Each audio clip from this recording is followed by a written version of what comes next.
Cik Hasrul, Ya, saya. rasa boleh start tak? Boleh tak bagi saya 2 minit lagi sebab ada isu nak Boleh? keluarkan slide ni kejap. Okey, Let boleh? me try again. Okey. I will let you know before we start. Yeah.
Okay, Assalamualaikum. Selamat pagi semua.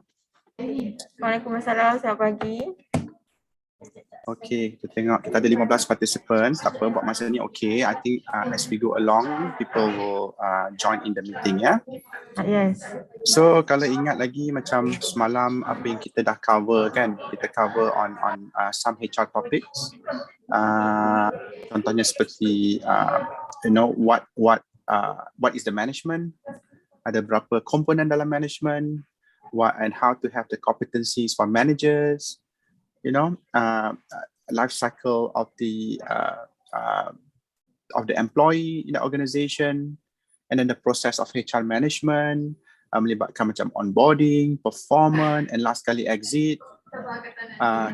Kita juga touch base little bit pasal employee behavior, apa beza dengan efficient supervisor dengan non-efficient supervisors, and some benefit yang I touch base pasal IIUM punya IIUM punya benefit. Of course contract. Contract. Apa dia beza contract of service and contract for service, so on and so forth, ya. So hari ini kita akan lebih touch pasal performance management and appraisal, dan juga some training related lah towards that. But again, macam saya buat juga approach kita semalam, saya akan kaitkan sikit dengan pengalaman saya dan juga apa yang IIUM adapt into that. Okay. Okay, boleh tak saya minta tolong mute the mic kalau yang kat belakang tu. Sorry ya. Alright. So let me share my screen today. Okay. So we're going for performance management and appraisal. So kita tahu kan macam employee ni at the end of the year dia orang ni mengharapkan sesuatu. Okay. Of course sesuatu tu melibatkan RM1 sebab kita cakap pasal bonus, kita cakap pasal increment. But on the same time, certain company dia tak ada orang kata contractual monetary performance bonus ni. Dia ties up dengan performance you. Meaning if you perform, then you akan dapatlah imbuhan tu. And if you not perform, maybe imbuhan you tak sebanyak orang lain, atau underperforming, mungkin tak akan dapat langsung. That is why performance management is important, not because of that. But yes, most of the company, they link together performance dengan monetary. Okay, tapi kenapa kita kena tahu dulu, kenapa performance management ni is important? Sebab kita tak ada, dia macam kita nak ukur sesuatu kan. Kita boleh ukur meja, kita boleh ukur kerusi. Sebab kita tahu ada measurement tape. Tapi untuk employee ni, dalam setahun ni kita tak tahu macam mana kita nak measure dia, macam mana kita nak ukur dia, macam mana kita nak nilai dia. So kita kena buat setting of key result area, kita panggil KRA kat sini, ataupun key performance indicator. Kita dengarkan KPI, you know. So KPI stand for key performance indicator. So normally kita using balance scorecard of the approach, meaning kita akan balance balik performance employee tu, apa dia deliver, apa dia dah achieve, apa yang dia dah lakukan terhadap tugasan dia, ataupun tugasan dia yang mungkin melibatkan pencapaian terbaik dari segi prestasi untuk syarikat dan sebagainya, ya. Dan beside that juga, selalunya kita akan buat bila kita cakap pasal performance management ni, we are talking about performance monitoring and feedback. It is not your supervisor or your manager. Contohnya, ya, kalau you ada direct report seorang, performance so certain company dia adapt, dia tak ambil 100% your feedback as a manager untuk menilai prestasi staff tersebut. Dia ambil feedback daripada orang luar juga, dengan department lain, yang sesiapa yang dia pernah deal with. Sebab setahun tu panjang kan, dia mungkin terlibat dengan projek. So projek tu mungkin bukan bos yang buat, ya, mungkin department lain. Jadi dia kena pergi balik minta feedback. How he or she perform during that assignment. How he and she delivers during that assignment. Engagement dia, commitment dia. So benda ni semua kita dapatkan feedback. Juga kepada overall view. Kadang-kadang certain staff, dia involved dengan external customer. Dia kena buat dengan vendor dan sebagainya kan. So itu pun boleh juga kita dapatkan some feedback berkenaan dengan performance on that particular employee. Okay? Alright. So performance management cycles, kita ada 5 cycles. Mula-mula kita kena plan apa kita nak buat. Work in advance so that expectation and goal can be set. So apa planning kita? Contohnya bila kita masuk tahun baru kan, tahun ni contohnya 2020-2021, apa yang kita nak capai untuk that specific position. Kalau orang sales, mungkin dia ada target sales dia. Kalau orang marketing, dia mungkin ada dia punya new promotion, ada new product. Orang kata to introduce a new product to the market, you know. So benda-benda tu kita kena set in advance. Kita kena tahu apa kita nak capai. So baru kita boleh monitor. Then baru kita monitor progress and performance continually. So meaning certain company ataupun pengurusannya, dia progress monthly.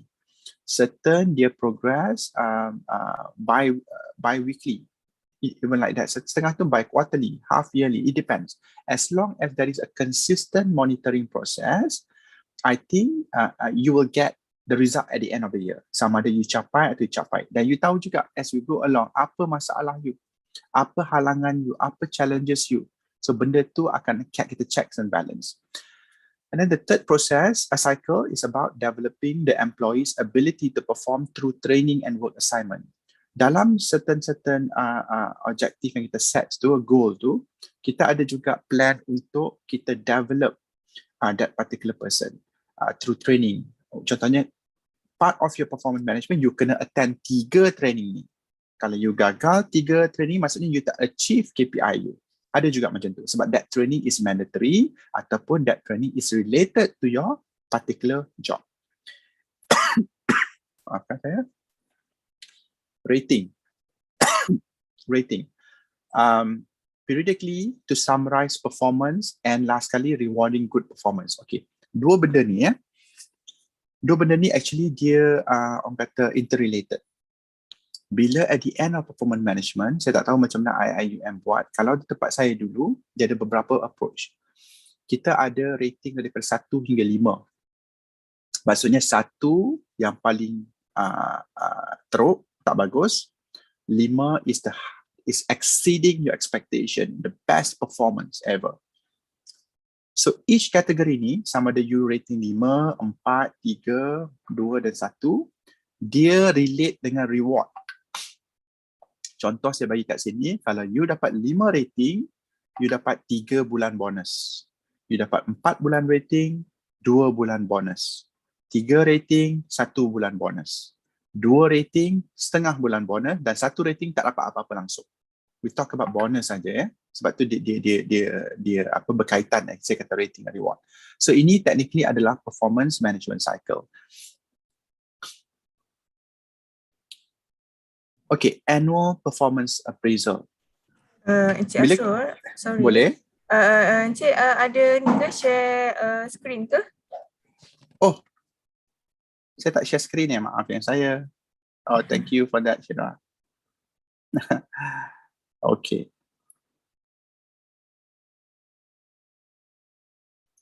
Let me do it now.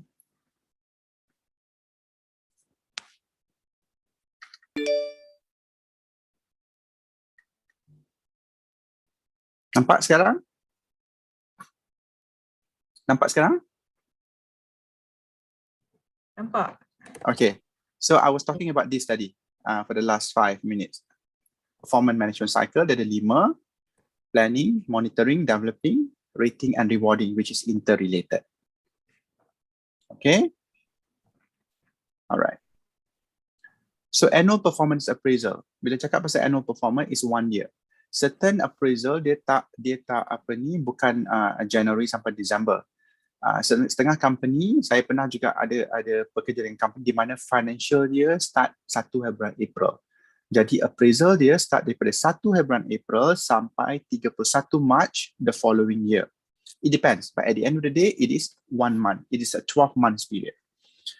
So dalam annual performance appraisal kan, kita ada kita panggil dekat UIAUM, you call it key ihsan indicator, which is KII, dan juga appraisal performance report, which is APR. But again, it depends. This is just orang kata nama untuk to indicate macam mana you nak check and balance you punya KPI. Apa tu? But again, at the end of the day, what is the indicator to measure your performance for the last 12 months? Yeah. So what is key ihsan indicator ataupun KII?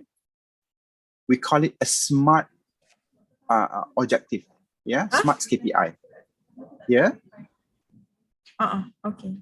Okay. Thank you. So dalam SMART objective ni kita ada 5 elemen di mana kita ada SMART tu actually datang daripada setiap perkataan ni ya. Specific, measurement, assignable, realistic and time related. So dia orang kata quite consistent. Even for the last 3 companies yang I bekerja, semuanya ada SMART objective. Okay. So what is specific tu? Bila kita set kita punya KPI kan, ataupun kat sini kita panggil KII, kita target specific area of improvement. So bila kita buat objektif kita tu, kita do set real numbers with a real deadline. Contohnya kalau you ada project you nak kena completed, you kena bagi tahu bila projek tu akan berlaku, bila expected benda tu akan completed, and what is your target to achieve it. It could be a numbers, it could be a report, it could be an analysis. So you have to be specific in your objective. Bila kita ada specific objective, baru kita boleh measure. Daripada kita kata, okay, saya nak complete 3 projek tahun depan. What project? Kenapa kena projek tu? So it is not specific, so it's very difficult. Kalau you buat very general objective, it's very difficult for your manager or the management to measure your performance. Point number 2 is measurable. Okay, measurable ni macam make sure your goal is trackable. The quantity or at least suggest an indicator to progress. Ada some indicator yang boleh check your progression. Berbalik pada sales tadi kan, kalau dia kata dia nak jual 50 kereta pada tahun 2021. Katakan dia salesman kereta. Dia tak akan jual 50 dalam satu bulan kan? Dia mungkin akan capai 49 atau 48 at the end of the year. Tapi at least you boleh check progression dia tu. Macam first quarter dia dah target 20. Second quarter target lagi 10.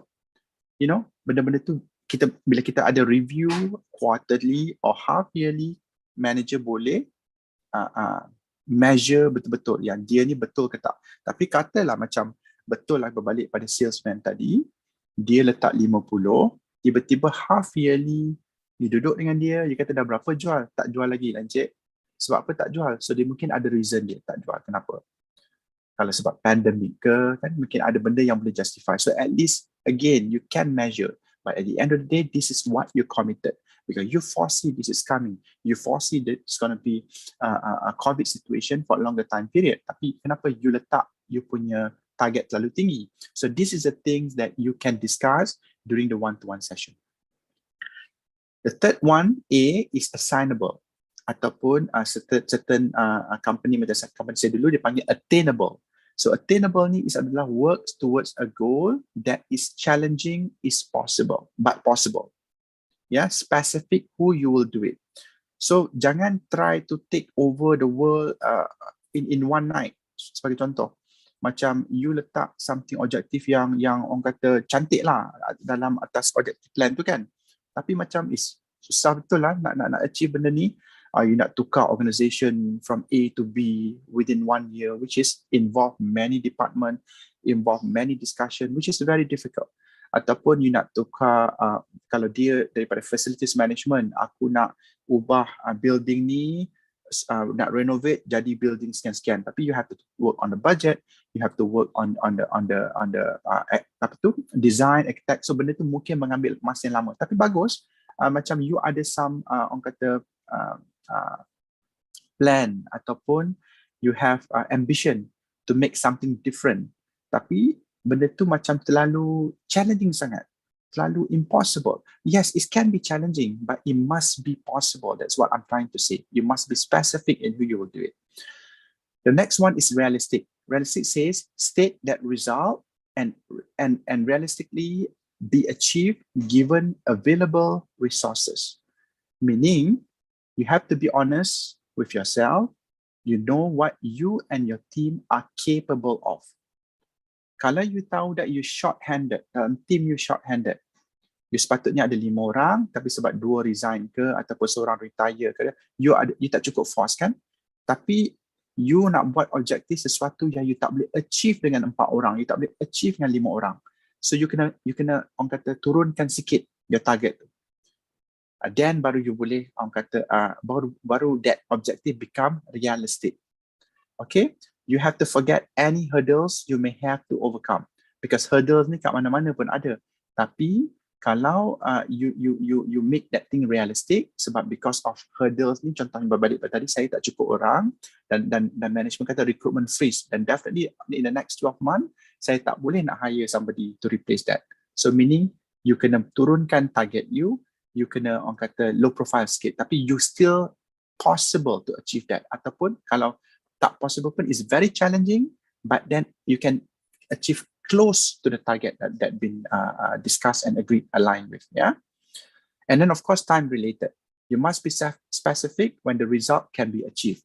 Maksudnya time bound ni, give yourself a deadline. Kalau kita buat satu project, kita kena ada deadline. Kita tak boleh buat project to open forever. Orang akan tanya, what happened to that project? Oh, dah lama dah stop sebab aku involved in another project. Why? Because you don't have the time bound. You don't have time related. You tak ada kata 3 bulan ataupun 6 bulan ataupun 12 bulan aku kena complete project ni. Aku kena projectkan study ni, analysis ni, ataupun apa-apa sajalah yang melibatkan orang kata due date untuk that submission. So you don't keep pushing yourself towards a goal that might hit you back some days. You letak something, kadang-kadang overpromise project tu project besar, tapi kacang je ni 3 bulan siap. Tiba-tiba 2 bulan setengah baru first phase. Tapi you dah commit 3 bulan. So benda tu pun jangan. You kena be realistic. Berbalik pada point nombor 4 tadi. So these are all the objective bila kita buat bila kita start buat objective beginning of the year or beginning of financial year, kita kena ada 5 key indicators ni. So that you can achieve your objective. Kalau tak boleh achieve pun CP hampir. So at least you can get something, you can be rated, you can be rewarded according to your performance. Okay? Okay, setting and reviewing KII. Of course, like I just mentioned, kita kena buat early of the year, kita review middle of the year, and kita evaluate end of the year. So 3 benda ni. Kita set, kita review, kita evaluate. There are some experience again, from my experience, dia tak ada 3 ni, dia ada lebih pada 3, dia ada 5 session.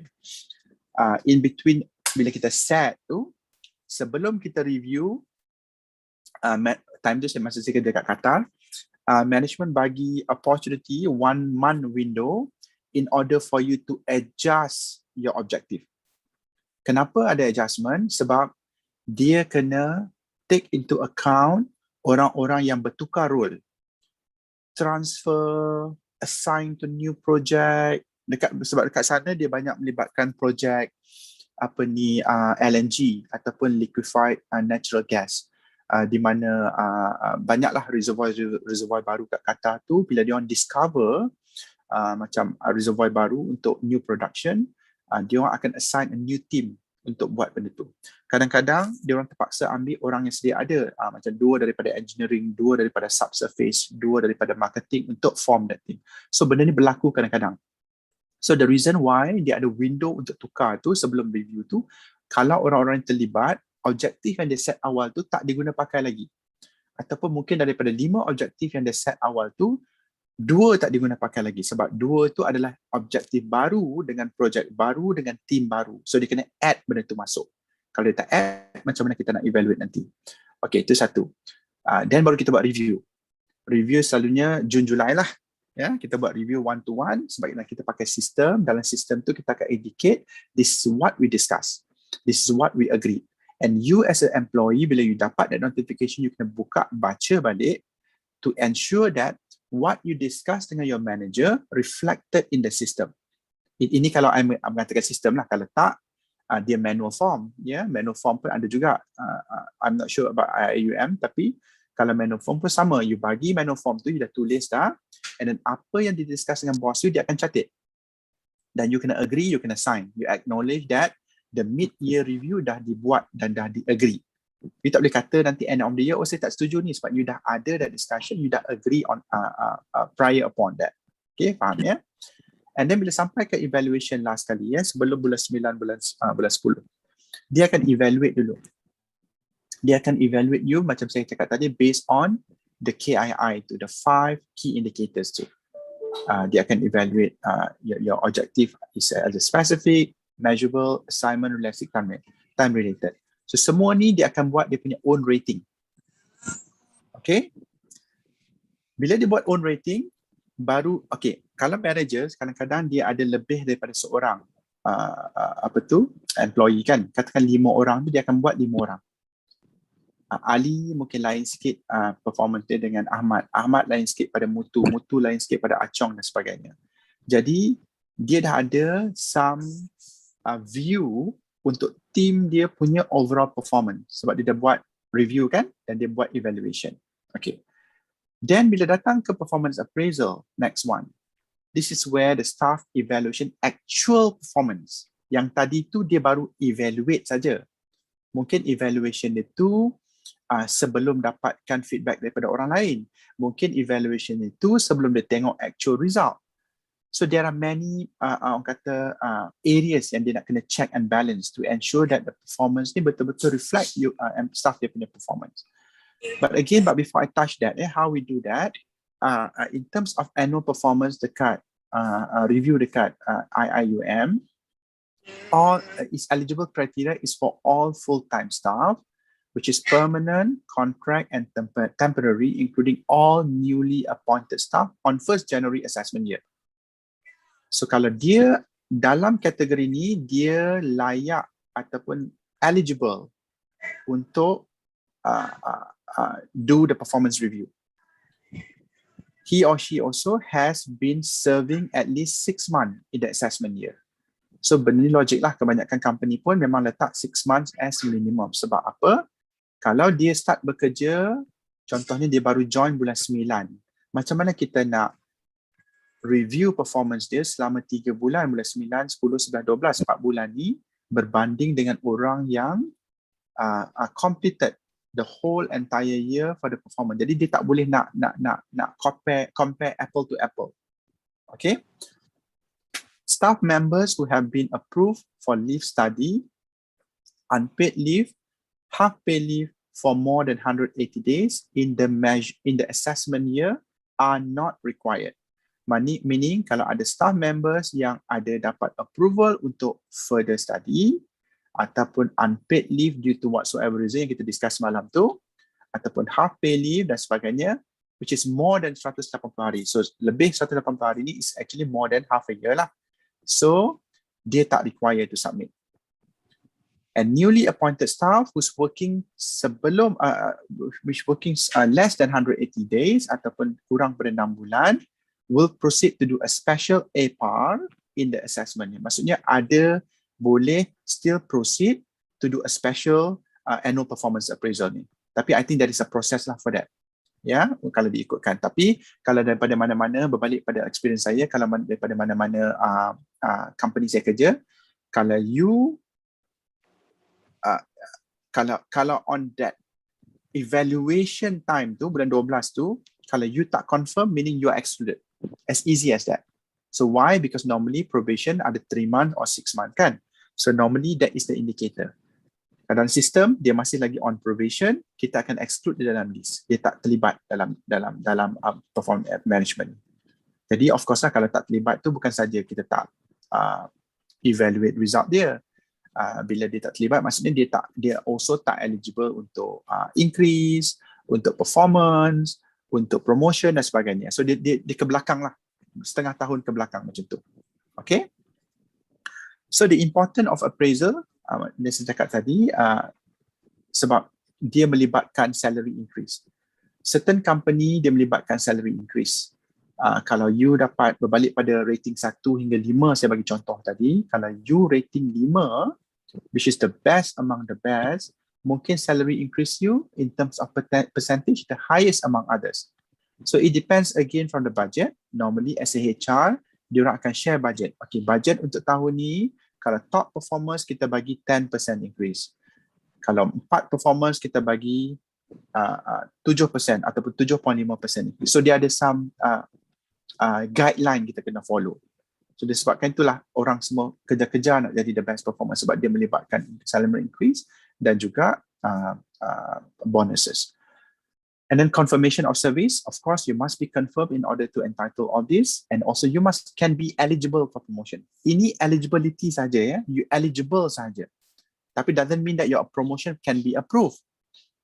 So in order for your boss to submit your proposal, you kena confirm dulu in service. Baru you kena ada performance appraisal dulu, you kena ada confirmation in service, then only they can submit your promotion proposal. Okay, subject to approval, baru you dapat promotion atau tak dapat promotion, ya. And then renewal of contract. Yes, this is important. Kalau let's say tadi yesterday kita cakap pasal fixed term contract. Kalau contract dia tamat ataupun expired, katakanlah 1 hari bulan Oktober ni, in order katalah position dia masih lagi perlu untuk IIUM. Jadi in order for them to proceed with the proposal to extend or not to extend, dia kena ada appraisal. Dia nak tengok how good he or she perform. Then that can relate to the extension or to the end of contract. Okay? And then application to new position juga penting. Sebab kita apply new position baru, contohnya saya dah duduk lama kat finance, saya nak buat marketing sebab saya ada background in marketing. So you apply. Tapi bila you apply, of course manager baru, you akan tengok, can I see dia punya performance management? Can I see dia punya performance appraisal? Dan bos lama dia bagi tunjuk. Oh bagus ni, selalu dapat 5-4 consistent. Tapi kalau appraisal tu ada some indicator, oh pernah sekali dapat 2, pernah sekali dapat 3, you know, dia macam tengah-tengah. borderline. So that is the best way for your new manager or new stakeholders to evaluate further your performance, either you're fit for that role or not. It's not just because you can do the job or you have the ability to do the job, but the performance or the performance appraisal also can indicate how strong you are in the organization, okay, or how good you are in the organization. All right. And then selection for quality award recipient. I think this is more towards the IIUM punya some award for the recipients. So I think it's all important. The importance of appraisal, because setengah manager ataupun setengah employee, I boleh katakan dia ambil sambil lewa.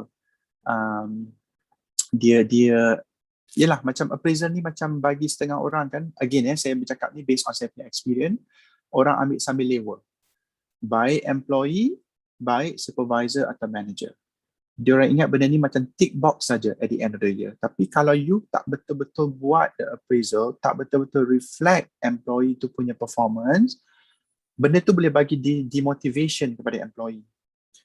Macam kalau employee tu tahu aku achieve sekian-sekian, aku buat sekian-sekian, aku terlibat dengan sekian-sekian dan aku deliver sekian-sekian, tapi manager dia ambil mudah kan, dan at the end of the day reflect dia as a standard performance, bukan high performance, standard performance. Of course you as an employee rasa demotivated kan, itu yang menyebabkan resignation, minta transfer keluar dan sebagainya. Okay. So, okay, so far ada soalan?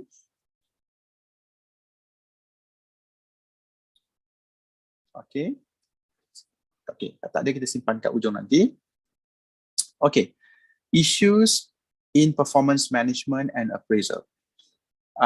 Saya ada, kalau perasan tadi saya ada juga mention beberapa isu, tapi maybe this is a good time for us for me to share my experience juga. Okay, the first one is manual and time-consuming process once a year. Ini yang I dengar. Cerita betul ni daripada manager. But again, for me it depends. How good is your process? How good is your performance management process? Setengah company, they really invest into the system. That system can simplify the process. That system can make life easy for anybody. Kan, setengah orang kata, oh sebab manual. Ada company ni, oh bagusnya ada sistem. Tapi kan for me tak. At the end of the day, what are you going to write on that proposal, on that appraisal? Regardless, either it's manual or it is in the system online. Dia bukan, kalau sistem ni you pilih drop down box, drop down box so mungkin you boleh pilih untuk start date, end date, quantity and all that. Tapi kalau you tak masukkan the smart KPI tadi, then it will be difficult juga. It's how good you write your objective and how good your manager can evaluate that. It's not about time consuming juga. Bagi saya lah, itu pengalaman saya. Ya, setengah orang tu tunggu sampai at the end of the year baru nak buat. Sepatutnya start awal. Kalau you start end of the year, then it's going to be difficult. And then lack of integration and alignment. Maksudnya employee cakap lain, manager expect lain. Ataupun manager expect lain, employee letak lain dalam tu. Itu pun ada juga. That's why you must have alignment before you write something, before you put something, regardless in the system ataupun in the manual form. You must have an alignment between you and your manager, what to be included. Okay. Number 3, limited feedback, development and coaching. Bila kita dah buat, kita berbalik pada contoh saya tadi, kalau kita dah buat kita punya smart objective, tapi kita tak ada feedback langsung, ataupun very limited, kita asyik dapat seorang je reply, feedback ni, untuk bagi tahu, okay, orang ni bagus, orang ni achieve, orang ni itu dan sebagainya. Tapi sepatutnya manager tu tak perlu tunggu end of the year untuk dapatkan feedback from others. Kadang-kadang kalau limited sangat feedback ni, you boleh minta daripada peers you sendiri. Contohnya, katalah berbalik pada tadi, manager tu ada 5 orang direct report, dia boleh tanya Ali, pendapat Ali tentang mutu. Dia tak akan tanya bagus ke tak bagus. No, that is not the word. That is not the sentence. Dia akan tanya pendapat you. What is the interaction? Dia kena letak ayat lah. Dia kena pandai letak ayat. How's Ali interacted with the team? Did Ali supported you in X project contohnya? Sebab dia tahu kan orang ni buat X project tu, dia tanya ada support tak? So benda-benda tu is indirectly give some feedback. So bila dia tahu ada gaps, dan itu yang melibatkan development, how we can develop Ali or Mutu to the next level during that appraisal. Kadang-kadang sebab itulah ada yang melibatkan mandatory training yang certain staff kena attend sebab that part of his and her development process. And of course dia kena coach. Dia kena coach employee dia as per what he expected. Dia tak boleh tinggal macam tu je terkotak-kanting seorang-seorang, kau pergilah cari jawapan. Tak. A good manager, a good supervisor, dia kena coach.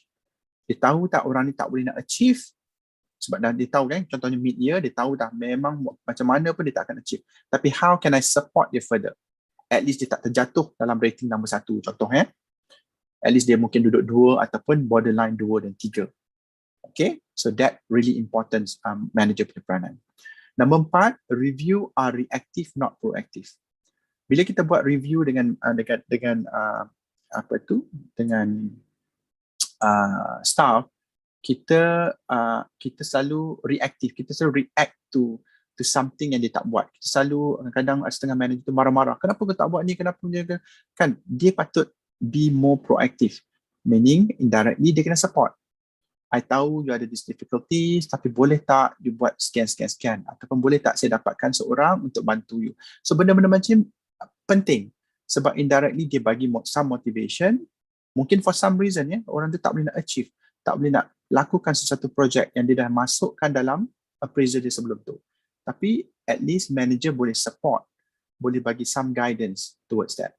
And last sekali, nombor 5, incentive and reward based on review, cost, issue and fairness. Okay. Yang ni I rasa is a good, orang kata, discussion lah. Boleh kata every year ada saja manager yang datang kata, oh it is not fair, orang tu dapat lebih, saya dapat kurang, oh saya tahu orang tu dia tak buat ni. So banyaklah, benda ni memang selalu berlaku. Tapi bila kata banyak tu tak adalah beratus-ratus, tak. Tapi bagi management, kalau we are hearing ni from 3-4 orang pun dia consider banyak. Sebab kenapa orang tu sebut pasal inconsistency? Kenapa orang tu mengatakan bahawa orang ni lebih berhak dapat contohnya 3 bulan daripada orang tu dapat 2 bulan bonus. So there are many issues with regards to this fairness. But again, kadang-kadang tu certain things because of politics juga, orang tu lebih suka orang tu, dia bagi lebih. Yes, this is true, but even though dia tak directly mention about that, tapi kita can see because kadang-kadang HR ni dia facilitate kan semua performance appraisal. Dia boleh nampak kenapa orang ni konsisten je, tapi in terms of delivery tak, sebab dia involved juga dengan orang tu. So kadang-kadang tu sebab ada some bias kat situ. Yes, kita tak boleh nak nafikan benda tu. Tapi benda ni kita sepatutnya avoid. Kita kena bagi fair and square to everybody. Kalau engkau buat lebih, engkau berhak dapat ni. Kalau engkau buat kurang, engkau tak dapat a good appraisal. So technically macam itulah yang kita boleh cakap pasal performance management.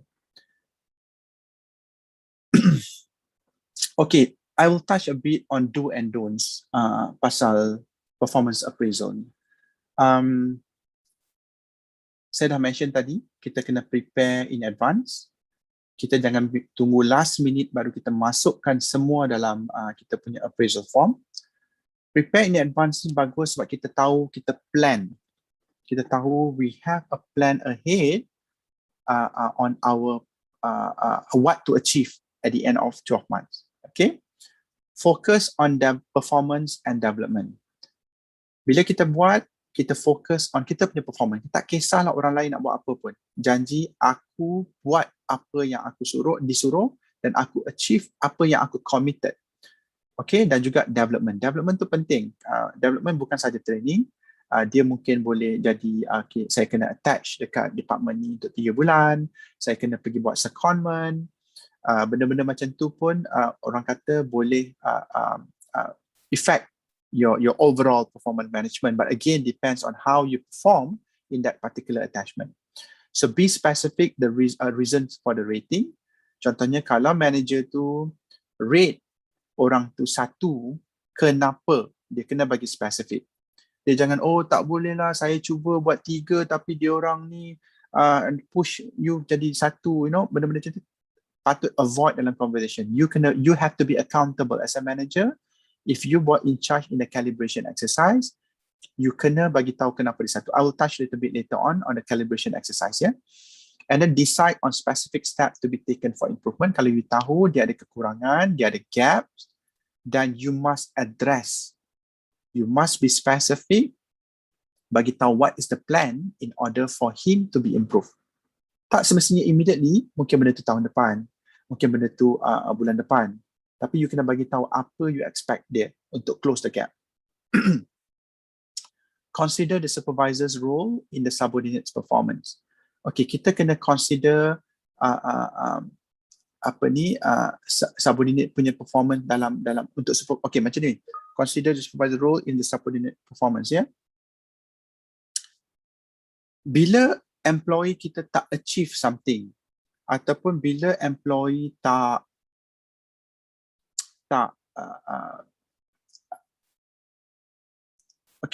bila employee kita macam ni lah, okay, let me rephrase my word. Kalau employee tu less performing, ya, ataupun low performance, dia indirectly affect you as a supervisor, betul tak? Mungkin kalau dia terlibat dengan projek and you is leading that project, and bila dia tak achieve project tu ataupun dia tak capai apa yang been expected, indirectly it will affect you. So benda-benda macam ni you kena make it clear. Kita kenapa Ali, kenapa aku nak kau complete benda ni? Kenapa aku nak kau buat projek ni? Sebab A, B, C. You kena bagi tahu spesifik. Macam mana benda tu will relate to your performance as well. So you must be transparent. If you fail, the whole team will fail. Something like that. Okay? So reinforce desired behavior. Berbalik pada semalam, kita cakap pasal behavior employee and all that. Apa yang kita nak employee kita buat, apa yang kita nak employee kita behave in certain project, in certain performance, you kena be frank to him as well. This is important sebab dia overall akan nampak the entire team punya behavior. And then focus on future performance. Meaning, kalau kita kadang-kadang bila kita buat sesuatu appraisal ataupun performance management, kita fokus apa yang sedia ni. Apa yang ada atas meja kita, which is, I would say, not wrong, tapi kita sepatutnya fokus on future performance kita. Kalau you achieve sekian-sekian, what your future will be. If you achieve this, what your future will be. So there will be a lot of things that can make the employee more desired. Mungkin dia melibatkan kenaikan pangkat, mungkin dia melibatkan secondment untuk ke negara luar. Benda-benda macam tu you kena sell. Tapi jangan overpromise. Kalau you overpromise, then nanti dia kata, bos cakap ni hari tu, kalau I buat ni I dapat promotion. Bukan kata you dapat promotion, so at least they can look into a better position in near future. So ayat itu kena betul bila you deal with the employee. And don't over here, lecture the employee. I've seen many. I kata, macam mana you buat appraisal dengan ni? I bagi tahu lah apa yang dia achieve. No, that is not right. Kalau you ada one-to-one appraisal, first of all, you must thank him of his contribution regardless he perform or not. Jangan straight away go to the point, you tak buat ni, kau tak buat tu, aku dapat complain ni sekadar, terus down. So that is not an effective performance appraisal session. Okay? And a mixed performance appraisal and salary or promotion issues. Okay, berbalik pada point saya sebelum ni, saya cakap tadi, jangan kita overpromise. Kalau kita kata, bagus, I nak you consistently dapat 5 so that I can promote you. Okay? But you must make sure your wording tu betul. I akan propose for the promotion. Jangan kata, okay, aku akan letak kau kat position ni, aku akan letak kau dekat ni, aku akan make sure kau report kat orang. Jangan over promise. So kalau cakap pasal proposal is more towards performance sahaja. Yang lain tu akan menyusul kemudian. Kalau eligible, ya. And then concentrate only on the negative. Ini pun berbalik pada point nombor 1 tadi, cakap benda yang negatif saja. So, first of all, you must thank, regardless how good, how bad he is, you must thank him for the contribution for the last 12 months. Yeah. Do all the talking. Don't do all the talking. Meaning you need him to talk. This is a good performance management session. You kena melibatkan employee to bercakap. It's not a one-way communication during the performance management session. So be overly critical or harp on a failing. You kena macam again benda ni subjektif tak. Benda ni kalau macam bila kita overly critical kan, apa yang dia fail selama ni, again dia melibatkan emosi, dia akan melibatkan demotivation, dia akan melibatkan disengagement. So jangan terlalu critics dia, jangan terlalu point benda yang dia fail tu sangat. Yes, there are situation where employee memang fail, memang fail, memang tak boleh langsung perform for the last 12 months due to whatsoever reason. Tapi kita jangan terus attack dekat situ. This benda ni I think should be avoided as a manager. Yeah, feel it necessary that both parties agree in all areas. Bila ada bila kita bercakap kan sama ada weaknesses ataupun strength during the performance management, kita kena make sure ada both parties agree. You kena tanya dia, kalau dia diam saja, betul kan Ali? Betul kan? You kena bagi dia agree. You tanya dia banyak kali. Okay, kalau dia kata tak, saya tak sedia. Kenapa you tak? Dan dia akan bagi balik jawapan dia, dan you as a manager kena counter balik. Kalau betul. Tapi janganlah pula disebabkan Ali tu pandai bercakap daripada you, tiba-tiba you agree dengan apa Ali, padahal rating dah buat, rating dah finalize. So benda ni pun tak boleh orang kata ni, manager kena pandai control the situation. Tapi you must get him agreed on what been feedback to him. Yeah, be transparent. Compare the employee with others. Ini pun tak boleh. Bila kita buat performance arrangement Ali, kita cakap pasal Ali saja. Kita jangan cakap pasal Mutu and Acong.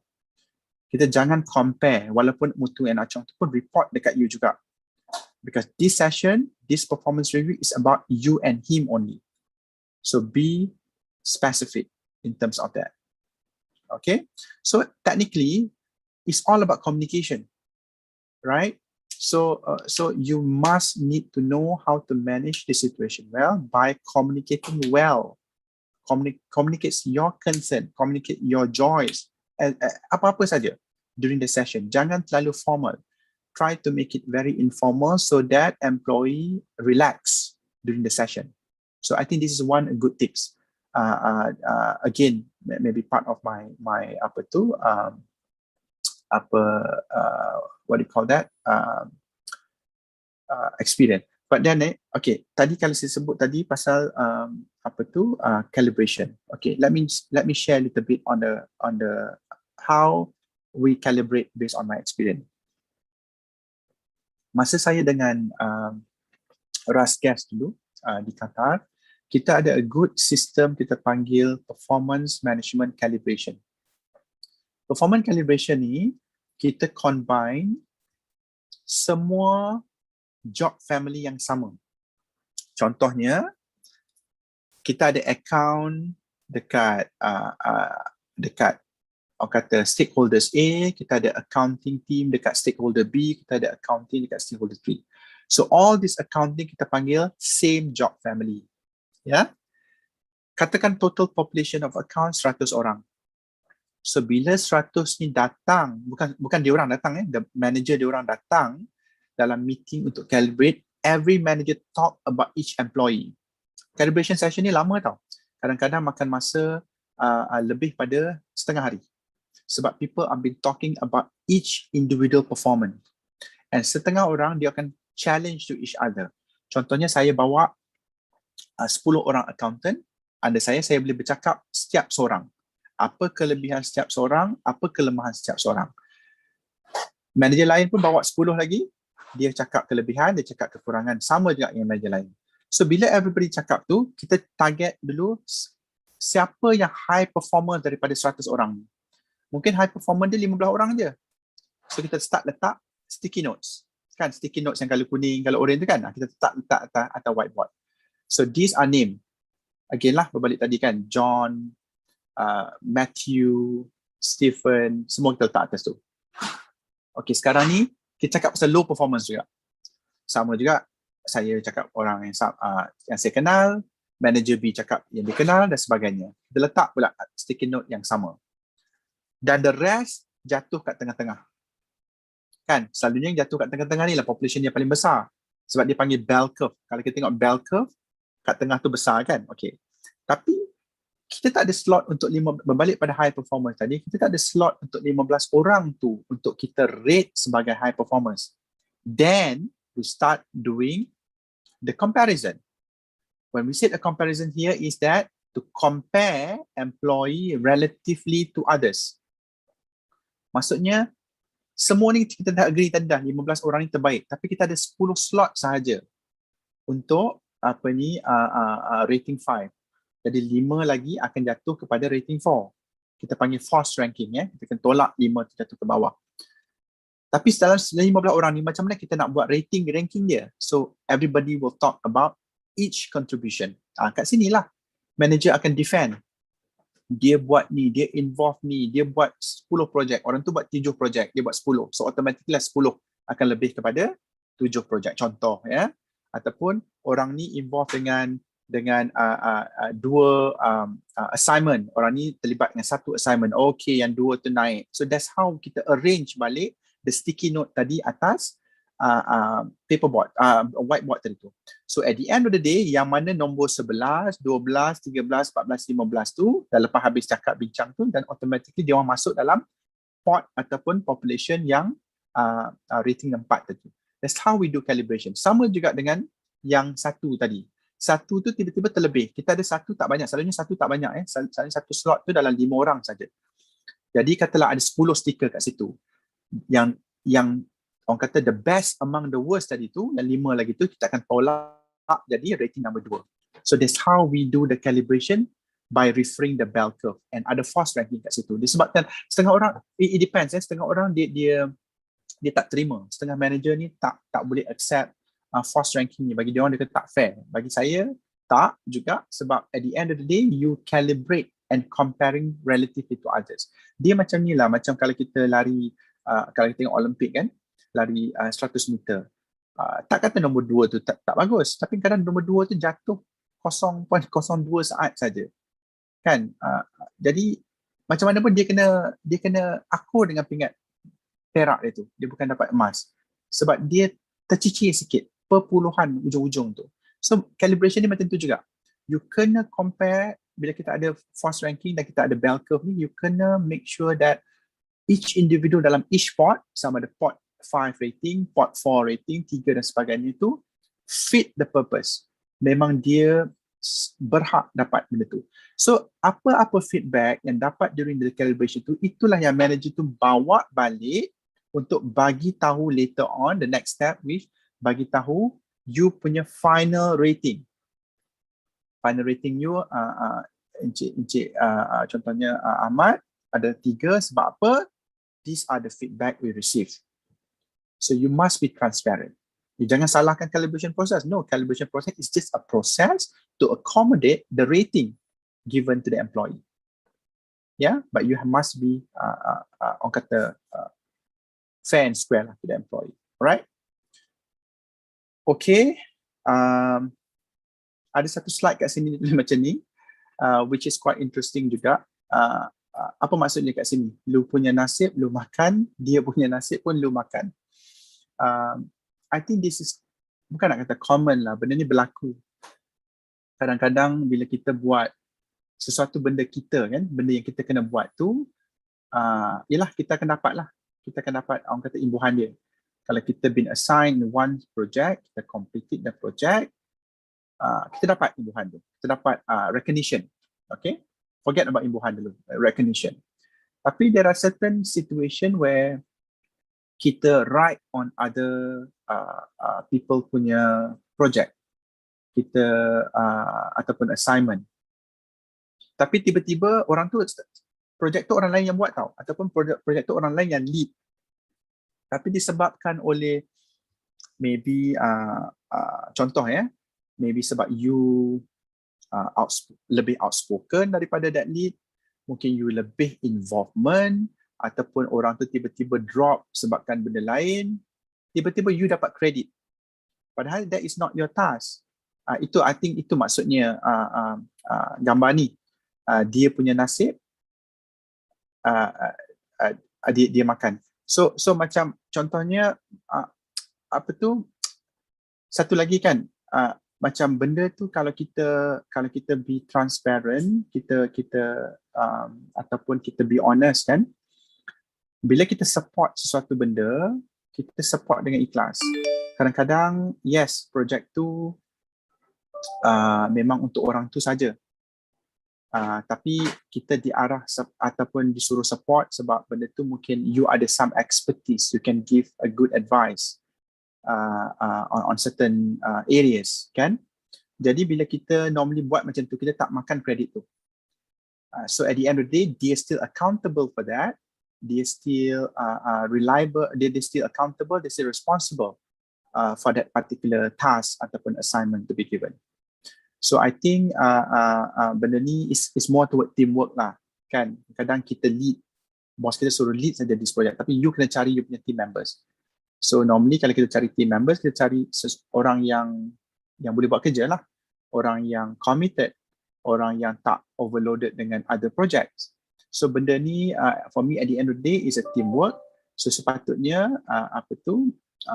nasib tu nasib sendiri. Cumanya the rest is how good you perform at the end of the day, how valuable you are in your team, and how much you can contribute or can add some values towards the task ataupun the assignment that be given to you.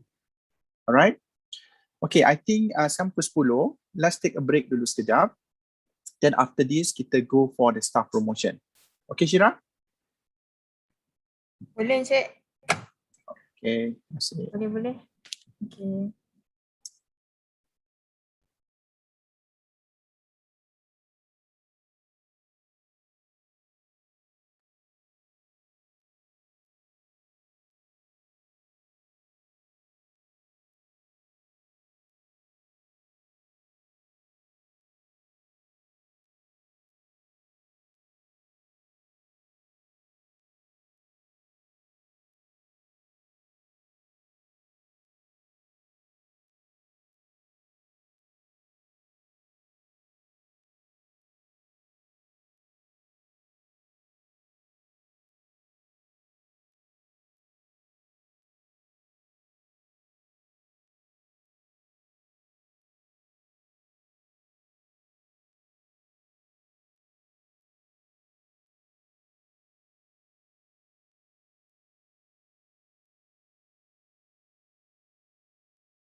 Okay, can we continue?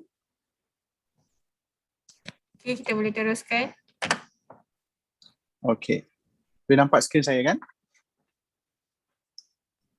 Nampak? Alright. By the way, kita punya slide hari ni tak sebanyak semalam. Jadi saya rasa mungkin pukul 11 macam tu, kita 11 lebih sikit kita akan habis. Jadi as usual at the end of the session kita akan leave it some space untuk question and answer, and hopefully I'll be getting more question lah this time. Okay? Alright, let me continue. Now we talk about staff promotion. Tadi kita cakap pasal appraisal, performance management, macam mana nak manage situation and all that, ya. So bila cakap pasal staff promotion ni, dekat IIUM kita ada dua kategori of promotion.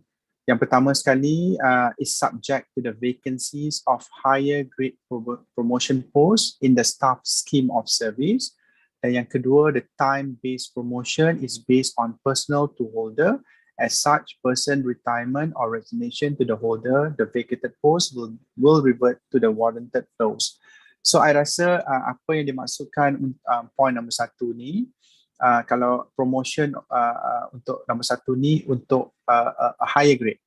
Jadi, kalau macam kita ada vacancies untuk that position, kita tahu kita ada some nomination at least untuk be nominated untuk that promotion, but of course due to whatsoever internal process that IIUM ada, then the most successful candidate will be granted that promotion. Yang kedua ni, yang time based for support group ni, dia kata personal to holders, meaning kita tahu kan, macam contoh kalau retirement, kita tahu bila orang tu yang akan retire. So bila kita tahu orang tu akan retire, contohnya bulan 12 ni ada satu retirement, dan kita dah start cakap pasal siapa yang akan menggantikan tempat tu. Mungkin yang mengganti tempat tu is a grade lower. Kalau dia grade lower, automatically that gonna be a promotion for him if he is successful and he's been selected. Another one is resignation. Bila kita resign, kita tahu dalam tempoh 3 bulan ataupun 4 bulan depending on the service notice period, position tu akan kosong. But again, benda tu membuka opportunity untuk orang lain apply dan selected to the promotion process dan akan masuk ke dalam tu as a part of the promotion. So I think we have two types of promotion kat sini. I think it's quite similar dekat mana-mana pun. Cumanya berbalik pada certain organisation, normally kalau ada retirement resignation, dia link dengan succession planning. So promotion tu kadang-kadang been granted, kadang tak ada promotion pun. Kadang kalau macam apa yang saya pernah experience, kalau orang tu retire, box tu kosong, ataupun kalau orang tu resign, box tu kosong, orang lain yang ambil alih tempat tu pun sama grade. So tak ada promotion. Kita mungkin ada some increment saja, tapi again that was part of the succession planning, ya. I mean again, just for sharing. Okay, criteria untuk merit-based promotion. You must be confirmed in service. You must achieve the stipulated level of excellence in service, which is the appraisal tadi, must be at least at 85%. Achieve the stipulated points of competencies, talent development, CTZ or equivalent. This is related to your talent and development on trainings, I believe. He made a set declaration, has made a set declaration and recommended by the head of department. Apa-apa pun promotion kat sini, dia must, I think the most importantly is been recommended. Kalau kita tak been recommended, then susahlah nak dapat buy-in from others, right? But others are also equally important, especially you must be confirmed in service. Kadang-kadang orang tu baru join 6 bulan probation. Tiba-tiba been extended lagi 3 bulan. Tiba-tiba been recommended for promotion. Macam tak kena kan? Kenapa kalau dia betul-betul bagus, dia betul-betul been recommended, kenapa dia masih dalam extension of probation period? So benda ni you kena challenge balik to the manager. So it is something yang apa tu kita boleh identify. Satu lagi kan berbalik pada appraisal tadi. kan saya cakap pasal performance level 1, 2 and 3 kan. So kita consider level 2 tu kurang bagus lah, bukan kurang bagus, macam dia tak meet 100% of the expectation in that particular role. Tapi saya pernah terima promotion recommendation daripada head department orang daripada kategori ni. Kalau betul dia been rated 2 for whatsoever reason, either from calibration, from the feedback, from 360 feedback, kenapa kita nak promote dia? Meaning he's not ready. There are some gaps. Kalau kita letak dia 2 ataupun 1, orang tu ada gap. Dan dia tak, for me, dia tak eligible untuk being recommended to be promoted. Yeah, he or she can be into the succession plan, but of course, kena ada some competencies gap kat situ. Tapi for promotion, I think it's not fair because benda ni easily can be challenged by others. Orang lain yang dapat 3, yang dapat 4, even dapat 5 pun tak semestinya dia guarantee be a promotion. But they are performing in that particular month or particular year and achieve as what been expected. Tapi kalau orang nombor 2 dapat recommendation, I think which is not fair. Again, I'm just sharing my experience kat sini. Kriteria untuk time-based promotion, saya rasa lebih kurang sama, cumanya kat sini appointment grade tu has served at least 13 years in the appointment grade excluding the duration of unpaid leave and anything. So HR must be must be able to tell lah sama ada kalau dia dapat recommendation, dia kena tengok, dia kena check that the he or she has at least 13 years of the appointment grade excluding the duration of unpaid leave. So kalau ada unpaid leave, kena make sure been tolak kat situ. So the second one is achieve the stipulated marks of annual performance report for 3 consecutive years and achieve at the level of 80%. Jadi kalau 3 tahun berturut-turut, dia ada 80, 85, dia layak.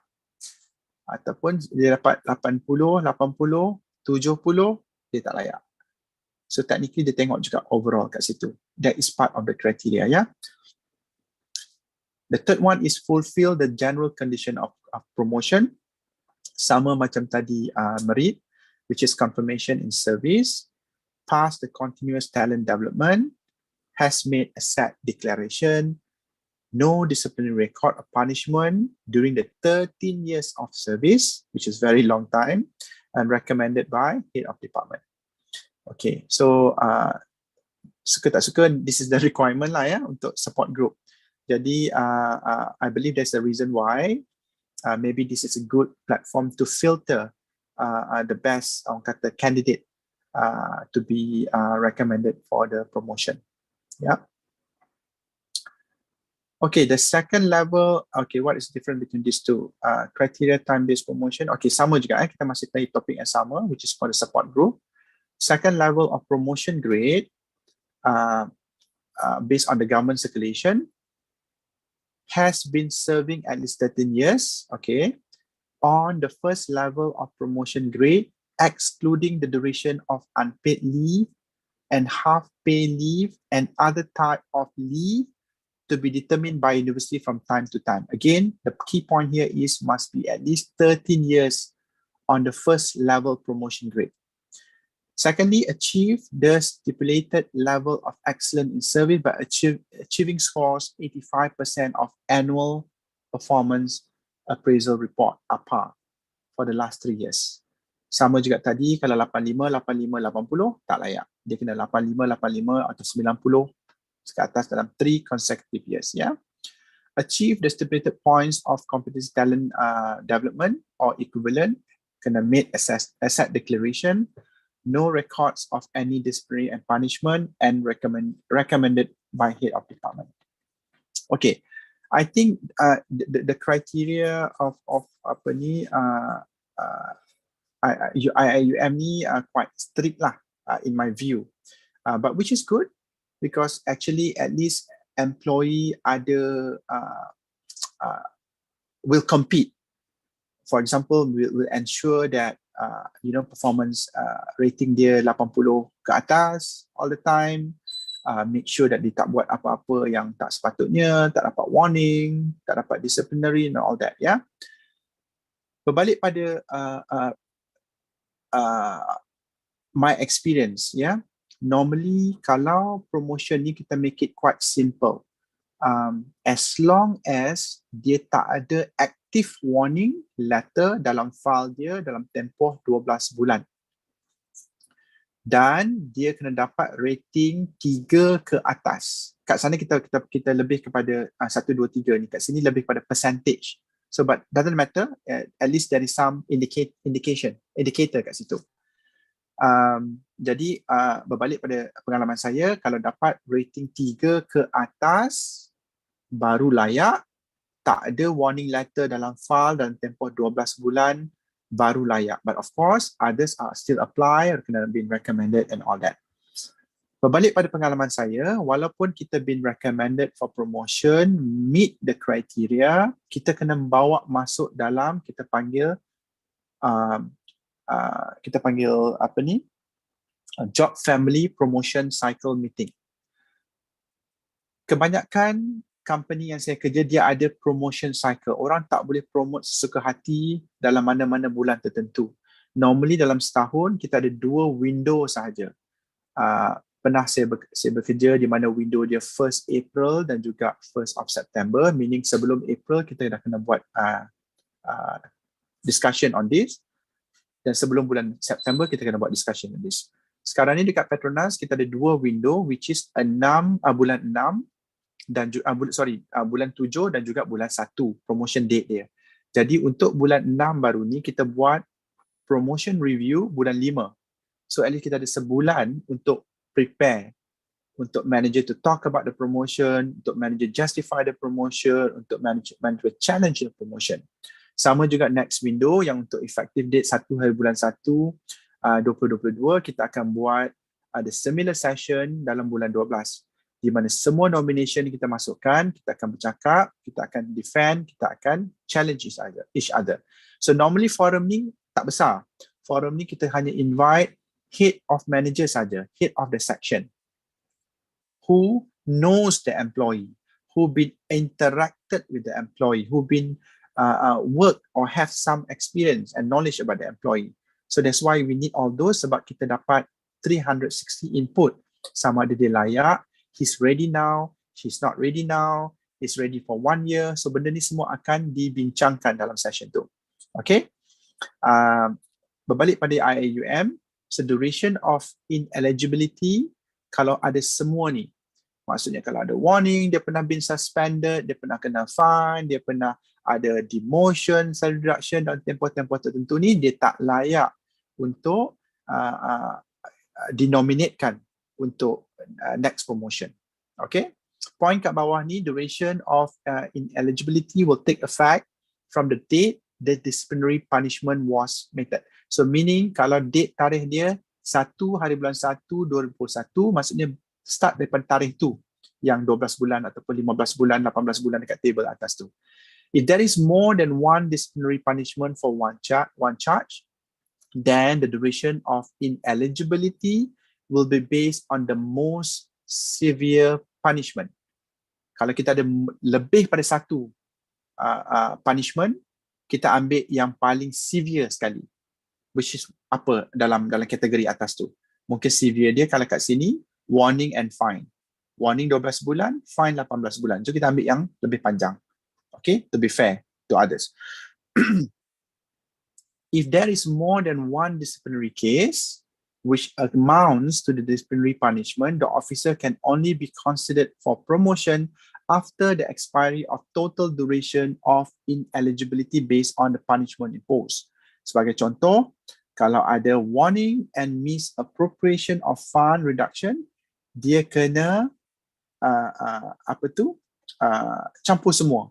Campur all the ineligibility punya duration tu. Jadi dia punya gap dia tu makin panjang lah, sebab dia ada lebih orang kata disciplinary cases dekat company tu.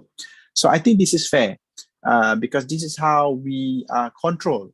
Kalau tidak, tak ada this guideline, then every month, every quarter kita ada saja recommendation of promotion. Sebab kalau kita ada control, which is good, because ingat ya, promotion ni dia link to budget. Kalau kita tak ada budget pun tak guna juga buat promotion. Sebab tu bila kita buat budget, kita buat workforce planning, kita kena budget forecast untuk orang-orang yang bakal promotion. Kadang kita ambil 10% or 20% depending on the population. Okay, let's move to the training and development. So kita dah habis performance appraisal, kita dah habis promotion, and sekarang kita masuk chapter 5, which is training and development. So dalam topik ni, we talk about the training process, where we normally, when we talk about training, kita invest on employee growth. So sama juga cakap pasal budget tadi, bila kita buat budget, workforce planning, macam sekarang saya tengah buat budget untuk Petronas, saya kena masukkan elemen training. Normally kita ambil 1 or 2% daripada dia punya base salary untuk dibudgeted. So at least bila tiba-tiba next year ada, let's say lah, situation back to normal, orang boleh pergi training, ataupun orang tak, kalau situation tak back to normal pun, kita still boleh buat online training. So kita still kena bayar kan dekat training provider. Jadi at least kita ada budget being allocated there. So we call it investment towards the employee growth. Yeah. Kadang-kadang that training is mandatory untuk dia punya career development dan sebagainya. Secondly, assessing in conducting training and needs analysis. Kalau in normal circumstances, bila kita nak hantar orang untuk training, kita kena buat analysis dulu. Kenapa orang tu perlu training? Kenapa orang tu perlu masuk in this particular training? So kita kena ada some analysis to be made. Types of training program. Yes, kita akan benda tu banyak types of training program. Kita ada soft skill training, kita ada leadership training, decision making training dan sebagainya. And evaluation of training effectiveness. Lepas habis semua ni, kita kena training, kita kena evaluate juga how effective the training that been attended by particular employee. So when we talk about training kan, we talk about training and development, dia ada dua komponen. Training lain, development pun lain. Tapi kalau kita cakap pasal dua benda ni, is actually relates to 7 perkara dekat sini, which is coaching, teaching, knowledge, development, learn, experience and skill. So kalau kita cakap pasal training development, sama ada salah satu benda ni, salah dua benda ni, salah 3 benda ataupun semua sekali is considered as training and development. But first of all, kita tengok dulu what's the difference between training and development. Dia dua benda berbeza ya. Training, the process of providing employee with specific skills or helping them correct deficiencies in their performance. Manakala development pula, an effort to provide employees with the abilities the organization will need in future. Contoh training, current job training, individual employees training, immediate training, fixed current skills, and whatever that may be seen as negative. Kita letak dia as a training plan. Okay? Kalau kita buat cakap pasal development ni, is about current and future job. Mana kita nak tengok dia in 3 years time, in 5 years time. Dia duduk dekat sini ke, dia duduk kat sana ke, dia naik pangkat ke dan sebagainya. So it's part of development. Work group and organisation. Sama ada benda tu dia boleh develop within dia punya work group ataupun for the entire organisation. And normally development is a long-term plan. It's part of the succession planning, I will say that. And prepare for future work demand as well. Okay, so this is 2 different things, training and development. I would say that training is short-term and development is a long-term approach. Okay, tadi saya mention pasal training needs assessment ataupun kita panggil TNA, training needs assessment tu. Certain company they call it training needs analysis. That's why I keep on saying analysis tadi. Okay, kenapa? Okay, bila contohnya kan, bila masa dululah, those days bila orang really invest in training, and time tu juga banyak training provider ni really making money sebab they have plenty of training programs available and at a very affordable price. Jadi bila ada budget kan in certain organisation, orang ataupun manager keep on sending keep on nominating. Okay, kau pergilah training ni, kau pergilah 2 hari kat sini, kau pergilah seminggu dekat hotel ni, sekian ya. Which is good because manager is promoting the training program and also giving the opportunity for the employee to attend atau to expose, to experience ya. Cumanya apa yang tak betulnya kadang-kadang setengah manager buat, dia orang tangkap muat saja. Ada kosong je nominate, ada kosong je nominate, tapi without knowing either that employee really require that training. So how do we know that that particular employee should be attending that training program? That's why kita kena buat training needs analysis. Normally training department lah yang buat benda ni. So dia akan ada form ataupun dia ada some assessment form yang di mana employee yang binominated tadi tu kena fill up. So at the end of the day, diorang cuma nak check dia punya gaps. The current job yang dia buat tu, which is we call it required performance or desired behaviors versus the actual performance or behaviors. Kalau sekarang ni, dia ada gap in decision making. Asyik-asyik tak boleh buat decision. Asyik-asyik tak boleh buat decision. There must be something wrong. Benda lain okay. Kenapa? Then of course, this assessment akan evaluate. Yes, dia perlukan training ni. Atau setengah tu, duk hantar leadership, tapi tiba-tiba tengok satu nomination tu daripada bukan manager pun. Habis, kenapa dia kena pergi leadership training tu? Kenapa be nominated? So at least there is some explanation for the manager. Mungkin manager kata, oh dia ni bakal sekian-sekian, dia ni adalah part of succession planning sekian-sekian, target role dia dalam tempoh 12 bulan nanti adalah sekian-sekian, which is a higher position. So manager kena justify on top of this training assessment kenapa dia kena pergi leadership training walaupun dia bukan lagi leader ataupun manager at this point in time.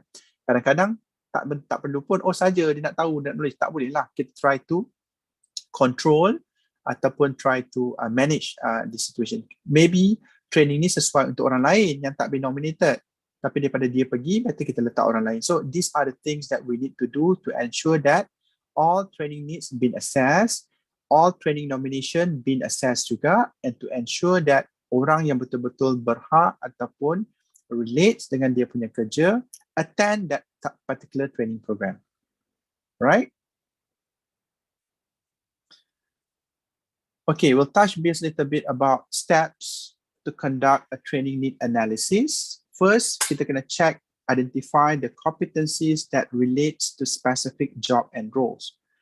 Kalau dia orang account, dia ada specific competencies dia. Dia ada orang marketing, lain pula competencies dia. Orang HR, lain pula. Ya, nurses, lain pula. So every orang kata job, dia ada specific competencies dia.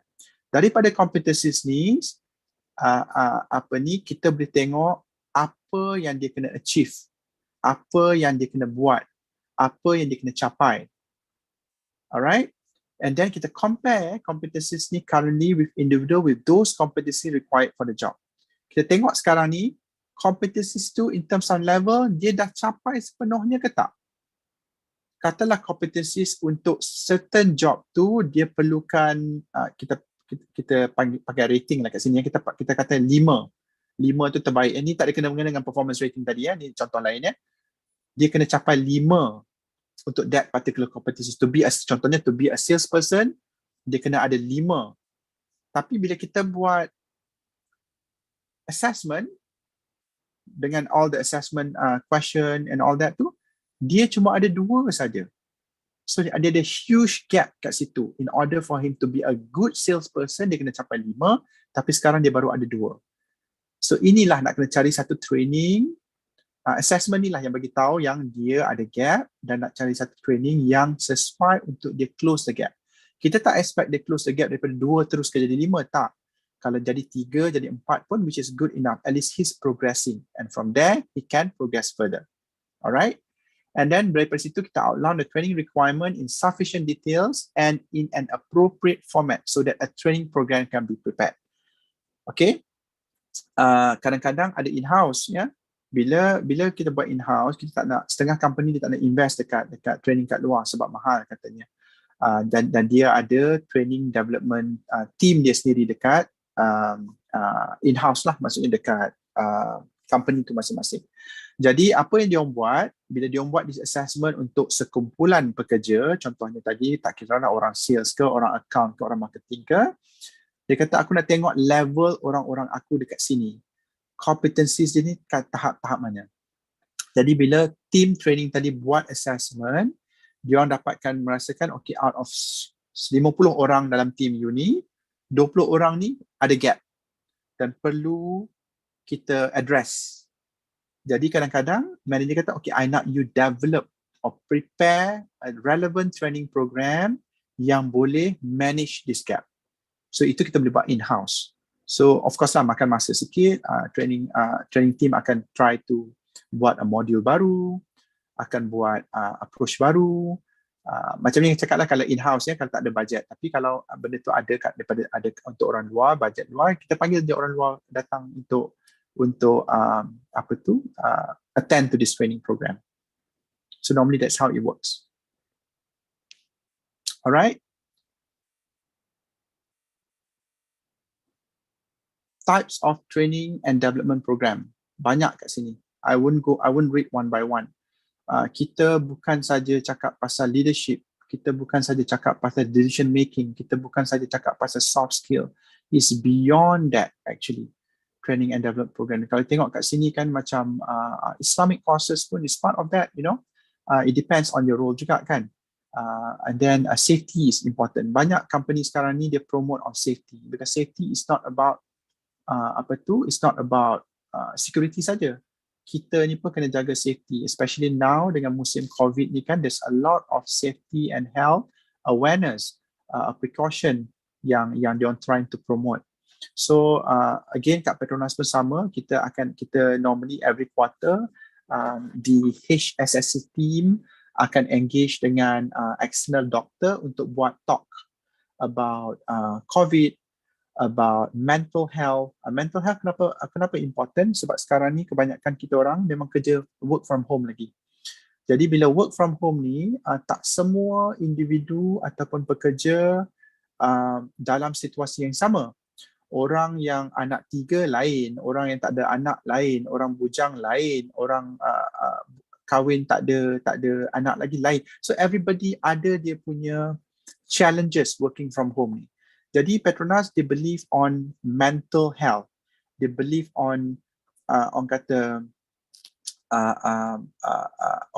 flexibility. Dia nak support benda-benda semua ni. Jadi kita engage doctor recently, they talk about mental health, macam mana kita nak reduce stress at home. Jangan cakap kata, oh seronok lah orang Petronas kerja kat rumah. Tak, actually maybe at the beginning saja. Tapi lama-lama benda tu akan stress. Sebab bila you duduk kat rumah, one thing about me kan, I work around the clock.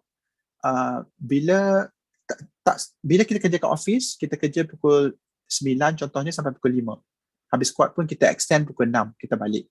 Kan? Tapi kalau kita duduk kat rumah ni, komputer sentiasa on, orang boleh call you anytime, boss boleh set meeting kat you anytime, and then furthermore macam saya kena support Italy dengan Brazil, time different dia orang lain, dia orang pagi pukul 7 malam kita kan, time maghrib tu nak kena call dia orang. Kalau ada, bukan hari-hari lah, bila ada benda yang urgent yang dia orang nak kena discuss, so benda tu dah jadi macam you work around the clock kan, mana yang nak kena keluar beli barang lagi, mana yang anak minta tolong buat homeschooling lagi, mana yang nak pergi beli barang rumah ke dan sebagainya, you know.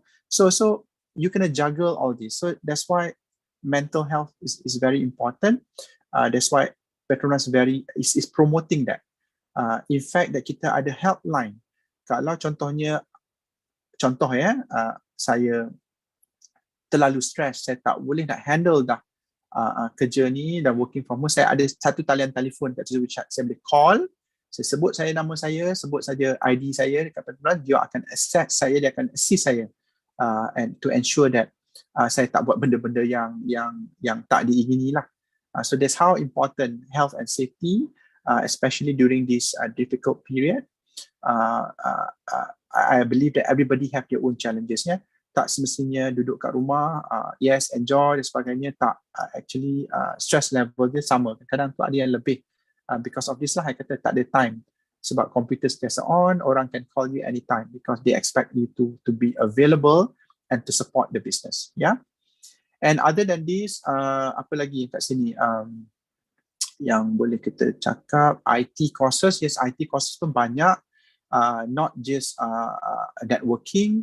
Kadang-kadang kita nak tahu ataupun kita nak enhance diri kita untuk good in Excel, Excel spreadsheet, PowerPoint presentations, banyak lagi lah. And a certain company, they really stress in English proficiencies, especially in governments kan, which are orang kata top programs lah. Macam English, Safety, IT ni memang top program, memang always available. Even sekarang pun through online, memang dia still promote benda ni. So I think there's a lot out there. Tapi of course lah, kalau comparing dulu, zaman tak ada sebelum COVID ni, memang banyak lagi training yang available kat luar, dan orang take that opportunity to orang kata take a short break daripada kerja, pergi attend 2-3 hari training program untuk get some refreshment.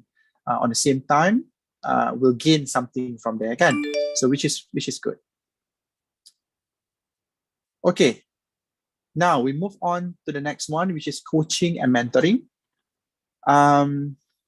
Ini pun dua benda yang berbeza pasal coaching and mentoring. Coaching lain, mentoring pun lain. Kita akan touch benda tu kejap lagi. Tapi kenapa penting benda ni? Sebab first is understanding the importance of both, of course, characteristic of an effective coach and mentor, and importance of coaching mentoring in improving the workplace effectiveness. Okay, we'll touch about that. What is coaching and mentoring? Kat sini dia bagi tahu kata a training strategy that involve pairing experienced professional with newer employees to help them adapt the environment and culture of the workplace, help them settle into the surrounding and get off to a good start, to provide them benefit from personal guidance on specific job duties, processes, or responsibilities, and to help develop other employees along a specific career path such as management. Macam saya cakap tadi, coaching lain, mentoring lain. Apa beza diorang-dua ni? Coaching ni, kita ada duration. Kita coach, kita set duration. Maksudnya dalam tempoh 3 bulan, aku nak coach engkau untuk certain task ataupun certain skill. Tapi mentoring ni is ongoing relationship. You mentor orang tu. Sebab apa? Sebab mungkin you from the same department, is more towards one specific skill. It's an ongoing relationship. Day to day kau jumpa lah mentor kau ni hari-hari. Ya, sama ada formal discussion or not, that's different story. But at least every day you memang, soalnya mentor ni orang yang sama. Bila saya kata orang yang sama ni daripada department yang sama. Ya, coaching can someone else, can someone from marketing can coach orang accounts, orang HR boleh coach orang account macam tu. Ya. Satu lagi, coaching is about task oriented. Task ni spesifik macam saya cakap tadi. Kalau dia nak kena fokus on certain task, certain project, yes, aku kena ambil orang ni to coach you. Dan dia ada time duration. Tapi kalau mentoring ni is the relationship oriented. It's an ongoing long-term relationship. Sebab orang tu dalam department yang sama, akan cakap benda yang sama, akan make sure that you progress, akan make sure you do well in your job. That relates to the third point, which is short-term and long-term. Makes sense? Formal relationship and informal. Kenapa kita kata formal relationship? Bila kita dah engage someone, contohnya daripada HR, tolong ajar sekian-sekian orang ni satu skill dalam tempoh sebulan. Okay? So dia ada formal relationship and at that particular time frame.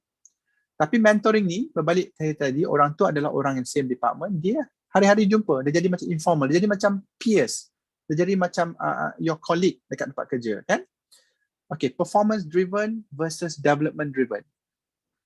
Bila kita coach somebody, kita expect performance dia akan better daripada zero knowledge of certain specific task ataupun skill tiba-tiba lepas 3 bulan habis coaching tu, dia dah terror.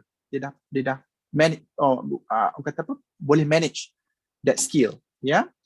Tapi kalau mentoring ni, dia more towards development.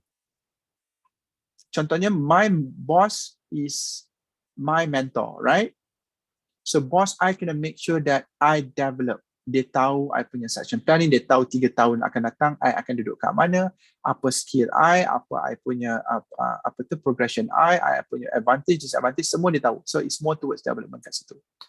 Coaching focus on achieving goal. Tadi, berbalik saya cakap tadi, kita achieve on certain goals and skills ataupun assignment. But mentoring is focusing on support and guidance.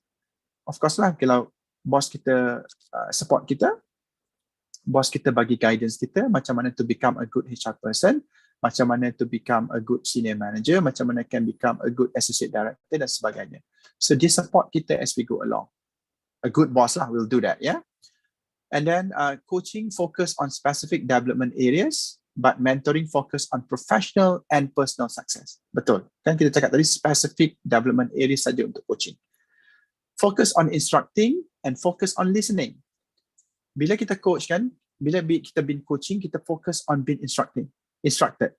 Apa yang disuruh, apa you kena buat, apa do and don'ts in that specific coaching session. Tapi kalau mentoring, kita focus on listening. Bos kita cakap apa, based on dia punya experience, or based on dia punya interaction dengan manager. So kita banyak dengar, so kita belajar daripada situ dan baru kita buat, ya. Yeah? And then coaching is behavioral transformation, di mana berbalik tadi saya cakap, daripada zero skill, tiba-tiba skill kita bertambah. Mungkin berbalik pada leadership ke, tiba-tiba kita punya behavioral kita jadi berlainan. We know to make decision, we know how to bring ourselves further. Sebab kita specifically focus on that coaching method.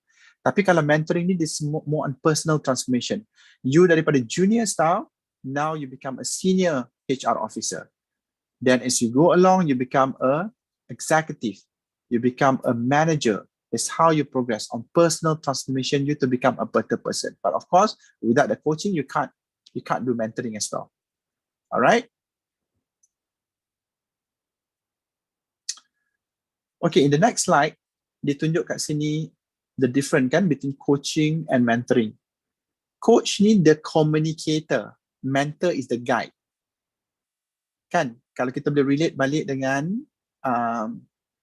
example saya bagi tadi, coaching ni is more towards you developing specific skill where there will be a lot of communication between the coach and yourself to ensure that you achieve at a certain level, which is raising self-awareness. Tapi kalau mentoring ni, your boss akan guide you.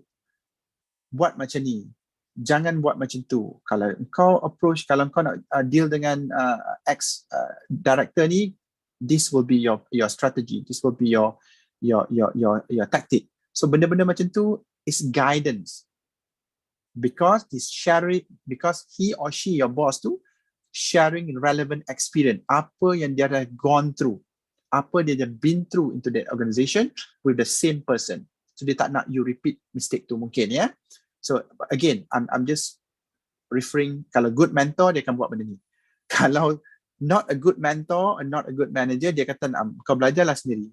Kalau kau kena tempias dengan sipolan-sipolan ni, kau belajar daripada situ. Setengah dia buat macam tu. Dia nak you self experience benda yang dia pernah experience dengan orang yang sama ataupun dengan approach yang sama. But at the end of the day, either mentoring or coaching kat tengah-tengah ni is exceptional listening. So you kena become orang kata you kena setia lah. Sama ada coaching, dia dengar betul-betul macam mana dia coach you untuk jadi a better person, ataupun you coach you untuk buat certain task, coach you untuk certain skill, you mendengar kan? Sama juga dengan mentoring. Dia guide you pun, dia share experience tu, you kena exceptional listening, you become that. So technically, you akan dengan both actually, it will brings you or create you to a better person in order for you to progress further as far as your career and development is concerned. Alright? Alright.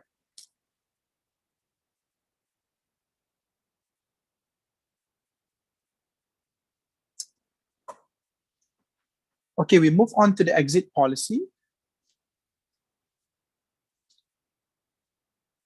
Exit policy ni ada 3 point dekat sini. Kita boleh exit someone due to poor performance. I think kita touch base dah sikit semalam benda ni. Kita boleh exit someone sebab dia missing in action ataupun absent without any leave yang 3 hari tu yang kita kena follow up, kena call tu. Ataupun kita boleh exit someone on medical incapacity. So 3 benda ni are really important sebab exit dekat Malaysia ni, I think kalau ikut labour law, dia lebih pro kepada employee.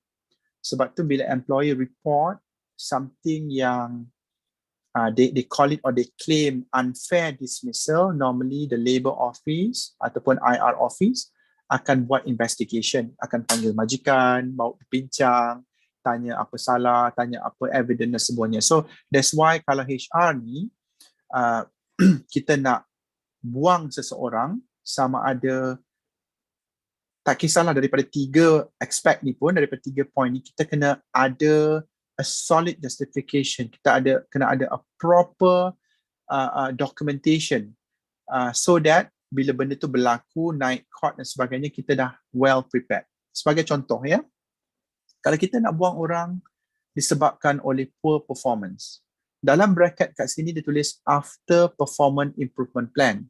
Dekat HR terminology kita panggil PIP. PIP is a performance improvement plan.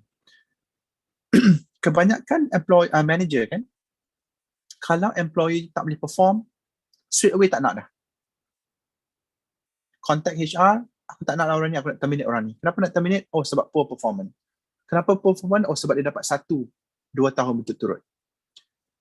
Apa yang missing dekat sini selalunya, based on my experience, I akan tanya balik. You nak buang orang boleh.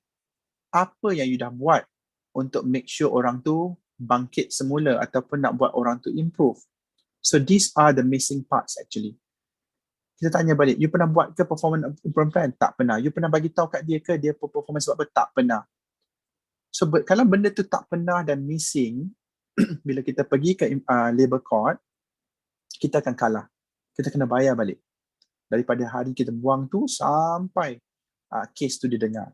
Sebab tu kadang-kadang kena bayar 2 tahun gaji, 3 tahun gaji, 5 tahun gaji, sebab kadang-kadang case tu berlanjutan kan kalau employee menang.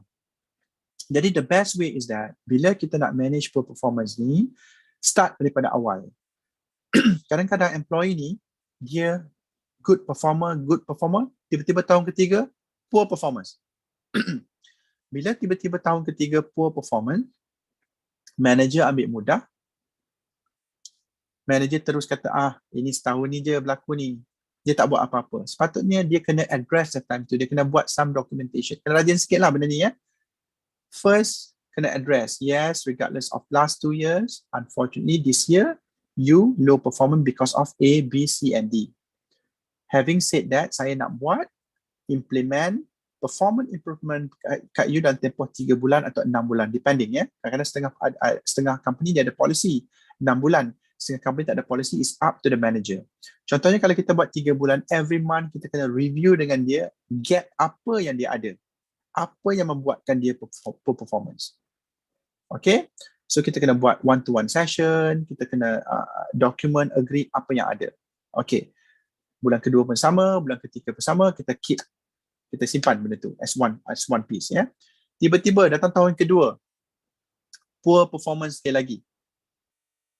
Okay, kita panggil balik. Maaf Azri, sekali lagi kita dah buat performance improvement plan last year. I thought you will bounce back. Unfortunately, you can't. I nak buat sekali lagi performance improvement plan kat you. Okay, it depends. Kalau you buat sekali lagi pun, which is good. You tak buat pun, you boleh highlight. So kalau you buat, meaning you confidence that employee akan bounce balik in certain period of time. You bagi dia chance. Certain certain manager dia tak nak tunggu dah. Dia tak tahan dah, tak lama sangat dah. Dia terus buat sekali saja performance improvement, dia terus contact HR untuk buat the exit. Kalau all the documentation has been in place, kalau all the communication has been recorded, yes, kita boleh terminate that particular employee due to performance ground. But of course, our termination letter kena be specific, kena mention about that, kena relate juga performance improvement plan yang been done. So that bila benda ni naik ke atas, we are covered because we have all covered. We have done that part. Yang jadi case ni kat sini, macam saya cakap tadi, kalau kita ada employee underperformance, manager tak buat apa-apa, tak address apa-apa, tak bercakap pun dengan employee bagi tahu dia ada gaps, which is very, very poor managing. So I think this is a good experience where orang kata kalau betul ada, jangan take it as benda ni leceh. You kena buat sebab at the end of the day, he or she is your staff. You kena address this performance. Now, itu untuk performance ya. Untuk point number 2, absent without leave. Kalau ingat lagi, contoh saya bagi semalam, kalau orang tu tak datang bekerja, manager ataupun supervisor kena start contacting the employee. Memang kadang-kadang tu memang betul pun dia tak nak datang kerja dah, tapi you have to do your part. You kena try SMS dia, WhatsApp dia, email dia, call dia, and all that need to be recorded. Either in email atau in report, doesn't matter, as long as it's been recorded. Saya cuba hubungi Encik sekian-sekian, tarikh sekian, SMS sekian, WhatsApp sekian, email dia apa dan sebagainya. Hari kedua pun buat benda yang sama. Sekian, hari ketiga pun buat benda yang sama. Dan hari keempat baru cakap, HR, saya dah contact, ini rekod saya, tak ada reply, tak ada apa, tolong terminate. Okay, selalunya kalau kes ni datang, HR tak akan terus terminate, walaupun yes, kalau ikut policy, dah 3 hari kan. Apa HR akan buat, dia akan keluarkan satu surat berdaftar untuk show cause. Untuk bagi the opportunity untuk employee hantar ke registered email address, mailing address dia kena bagi show cause. Kenapa dia tak datang? Tapi ada due date dekat show cause tu mengatakan bahawa kita bagi 5 hari sahaja untuk dia respon. Kalau 5 hari tak respon, this can lead to a termination of employment. So kita covered. Kalau tiba-tiba benda ni, tiba-tiba lepas 10 hari, 20 hari, employee datang balik, apa pasal buang aku? Aku ada je kat sini. Sorry Encik, kita dah cuba hubungi Encik. Ni nombor telefon Encik ke? Ni email Encik ke? Ni WhatsApp Encik ke? Ni address Encik ke? Kita dah buat semua ni. Tapi unfortunately, you are failed to respond back to the company. Then kita boleh buang. Okay. Last kali, medical incapacity. Contohnya kalau macam employee tu sakit ataupun kena stroke contohnya. Saya boleh bagi contoh. Contoh saya, arwah bapak saya ya. Dia guru besar dulu. Jadi dia kena stroke pada pertama kalinya masa dia masih dalam perkhidmatan. Dalam tempoh recovery dia tu, saya tak ingatlah berapa lama, mungkin 6 bulan ataupun setahun government bagi untuk dia recover. Tapi unfortunately dia tak boleh recover. Dia recovered, tapi dia tak boleh recover back to dia punya normal condition. Jadi bila dia tak boleh back to normal condition, of course dia tak fit untuk mengajar, dia tak fit untuk jadi berkhidmat dekat sekolah tersebut. Jadi based on that medical incapacity, dia orang kena release him on medical board. But of course they have the internal process kan, dia kena go to medical board, dapatkan approval sekian sebab dia kena stroke. Tapi tak katalah dia tak boleh buat apa langsung, dia boleh berjalan, cuma ni dia tak boleh bertutur seperti sedia kala. Dia terlupa dan sebagainya. Jadi itu yang saya boleh share experience lah in terms of medical capacity. Tapi kena ada banyak benda kat sini nak support. Medical report kena ada. Of course bila kita sebut medical report, kita kena ada recommendation from the specialist, from the doctor. Condition dia, last assessment dia bila, sebab apa, ada potential boleh pulih dan sebagainya. Jadi benda-benda semua akan take into account where the medical board akan buat consensus decision to release that particular employee from the position. So ini about the exit policy. Any questions so far? Okay, kita actually hampir pukul 11, kita pun hampir habis actually. Kita punya session untuk hari ni, but again like I said, kita akan open for discussion lepas ni, dan lepas tu mungkin saya boleh buat quiz sikit kot. Yeah? Alright. This is the current issues at the workplace buat masa ni, war of talents. Again, this is just a knowledge sharing, changing market of talents, competing talents and talent strategies and work-life balance. Apa yang dimasukkan di sini kan, macam talent ni berubah-ubah tau. Dulu masa time IT tengah boom dulu, talent untuk IT tu bercambah. Banyak gila dekat market ni. Sampai ada yang orang kata susah dapat kerja. The competition is very high. And certain position yang very niche kat market tu macam geologist. Benda orang ni orang kata kalau from oil and gas company kan, very orang kata demanding lah dia orang ni. Dan sebab tu kadang gaji dia orang terlalu mahal sebab they're very niche in the market. Ada special skill untuk buat benda ni. So bila ada changing in market ni, susahlah kita cari talent. Tapi sekarang ni due to pandemic, ramai yang kehilangan kerja, ramai yang tak ada kerja. I can say that talents tu banyak in terms of local talents tu. Kalau besok tiba-tiba condition back to normal, all the businesses expanding, I think we easily can get a talent. And sekarang talent kan dia orang agak cerewet, dia orang nak work-life balance. Dulu punya talent dia orang tak kisah kerja lah pukul 6 ke pukul 7 ke 8 malam ke, tak ada complain. Sekarang ni orang banyak focusing on the work-life balance. Sebab tu bila dalam interview kan, kebanyakan even saya pun bila saya pergi interview dulu, saya akan tanya balik working hours dia macam mana, the potential to work beyond working hours macam mana, kena kerja tak Jumaat Sabtu, kalau kena kerja sebab apa. You know, benda-benda ni penting sebab every individual they have a different preference. Setengah tu tak kisah nak kerja pukul 12 malam pun boleh, sebab dia very committed, dia orang tak pernah complain sebab dah jadi macam part of your culture. But certain person they are very particular, dia nak make sure that dia ada time dengan family, dia ada time dengan kawan-kawan, dia ada time dengan riadah dan rekreasi dia, dan on the same time dia bekerja. So it depends, yeah.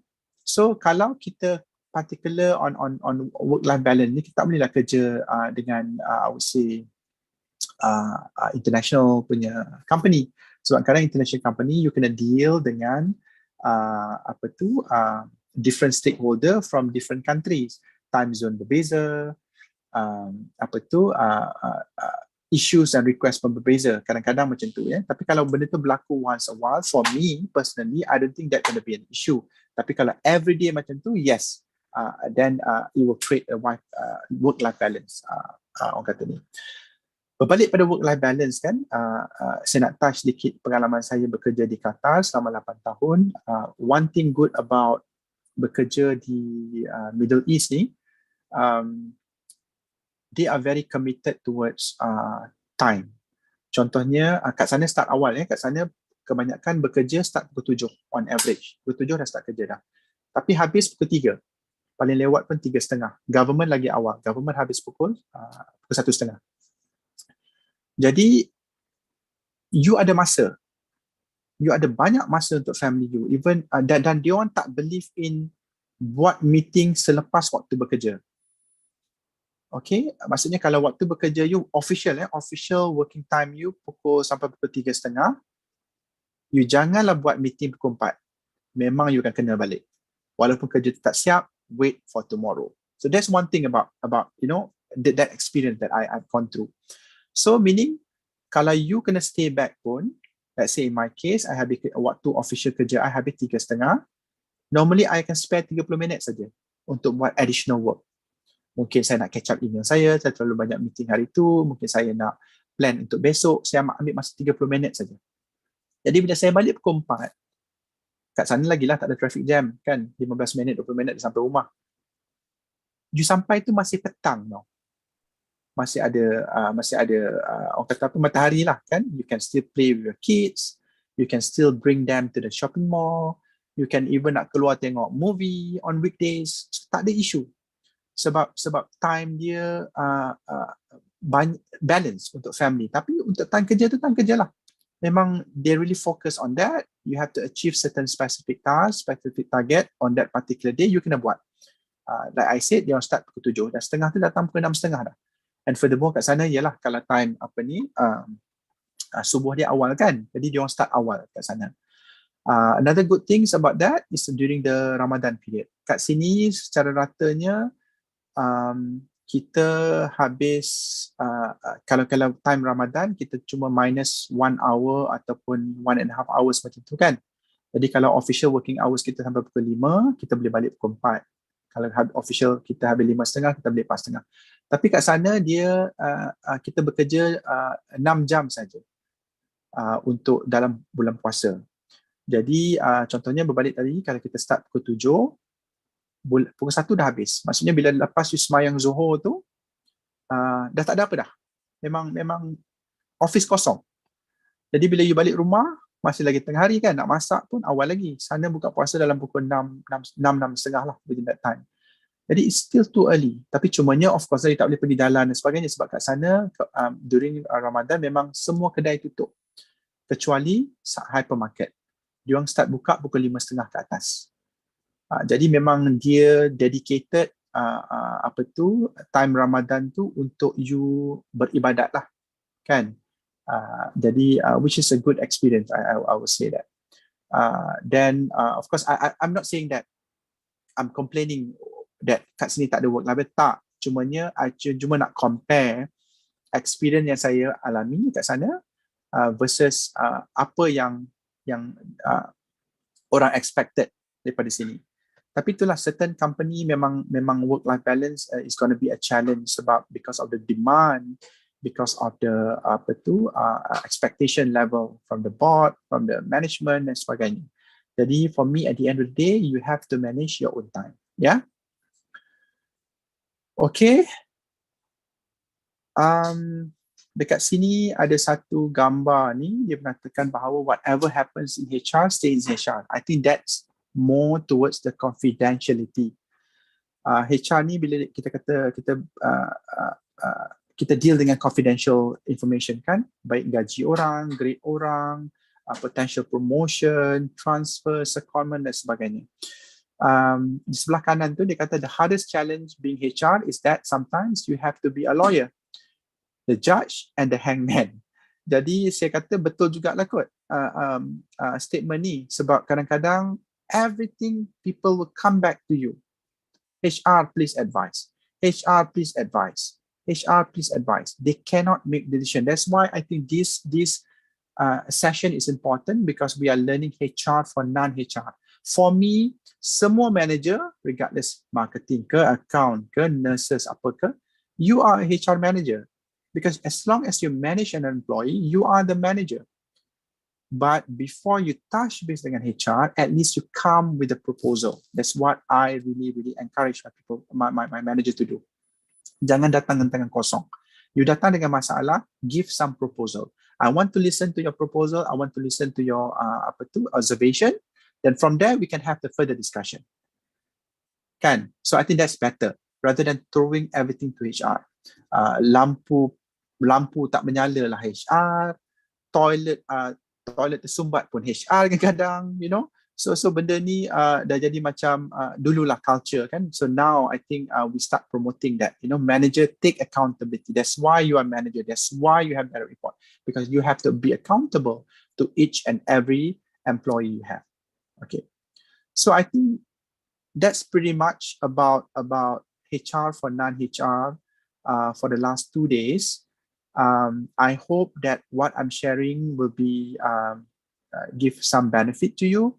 Kalau bukan semua pun, maybe some things that you newly learn and can be adapted in your day-to-day work operations. So I pass back this session to Shira, and maybe we can start addressing the questions from the audience. Okay. Any question from audience? Atau siapa yang tu boleh type dekat ruang chat, saya akan tolong bacakan.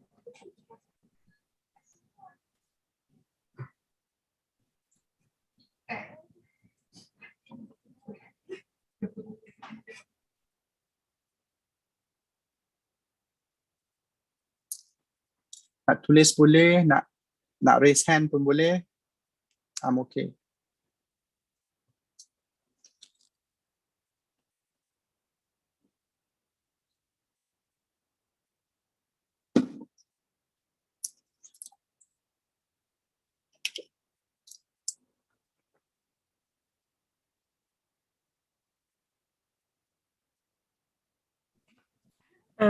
Tuan, saya nak ni sikit, boleh tak Tuan share sedikit how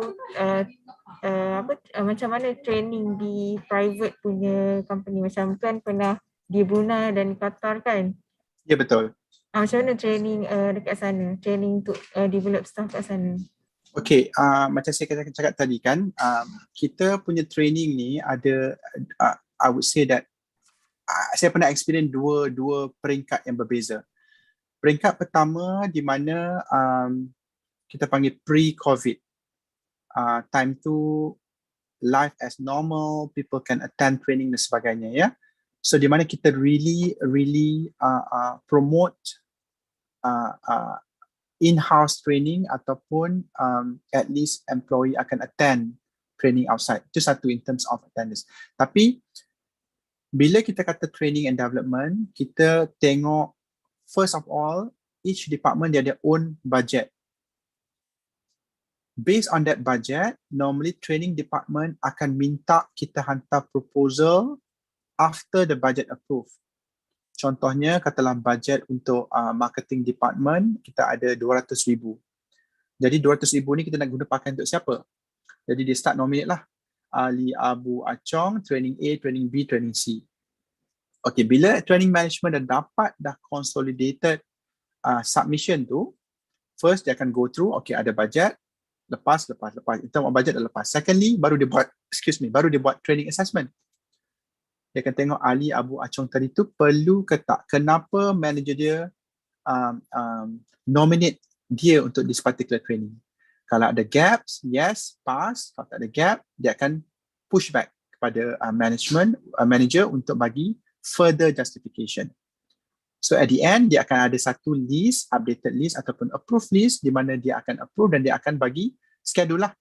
Okay, Ali punya training, tarikh sekian-sekian, trainer dia siapa, tajuk dia apa.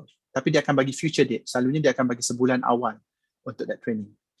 Okay, itu masa pre-COVID. Sekarang ni bila time COVID ni, of course we are focusing on online. Bila kita buat online, kita tak banyak dah fokus on soft skill training ataupun training-training yang melibatkan orang kata position dia. Kita sekarang ni banyak buat training online lebih kepada untuk succession planning dia, untuk close the gap dia, untuk dia progress to the next level. So kita dah start limit. Sebab training plan kita atau training budget kita tak semewah dulu dah. Sebab at the end of the day is online training which is cheaper than in-house training. Sebab kalau in-house training kau kena sediakan facilities, kena sediakan makanan, lodging dan sebagainya kan. So bila online ni jadi murah, walaupun murah kita still cut cost.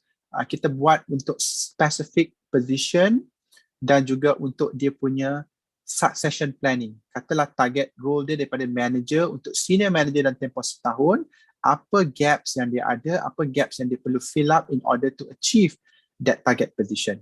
So that's how we manage the training program pre and post COVID.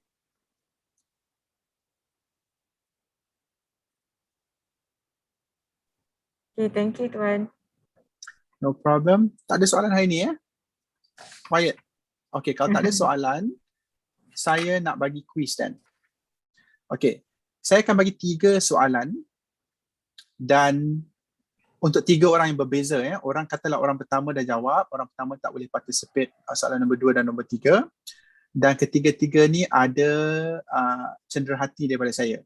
Okay? Tapi cenderahati tu kena tunggulah. Saya kena coordinate dengan Syira dan juga Encik Azili maybe untuk hantar ke Kuantan. Semua kat Kuantan kan? Yeah. Okay. Jadi ada 2 cara nak jawab. Pertama, kalau you nak jawab melalui chat box, saya akan ambil jawapan terawal yang paling betul. Kalau jawapan tu tak atau tak kurang tepat, saya akan pergi kepada orang yang kedua komen. Tapi saya lebih prefer you terus tekan angkat tangan tu ataupun you terus on you punya mic dan terus jawab soalan saya. Clear? Clear ke tak ni? Clear. Okay. Alright. Soalan pertama. Tapi Syira minta you tolong. You pun boleh participate Syira. Tapi you kena tulis nantinya siapa yang menang tu so that nanti senang kita nak berinteraksi. Boleh? Okay. Sekejap. Saya buka chat box saya juga in case ada soalan kat sini nanti. Okay. Soalan pertama saya berbalik kepada session semalam ya. Saya ada share lebih kurang 10-11 problem employee behaviors. Ini nature dia ya. Nature dia. Saya tak perlukan semua tu. Saya perlukan 2 sahaja problem employee behavior yang saya mention semalam. Apa 2 tu? Saya nak jawab. Okay. Silakan Syira.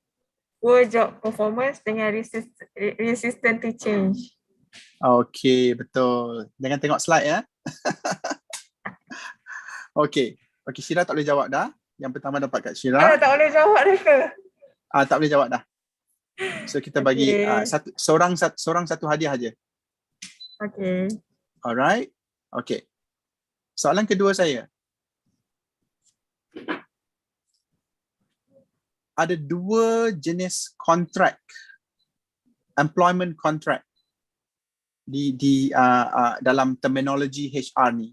Apakah nama kedua-dua kontrak tersebut?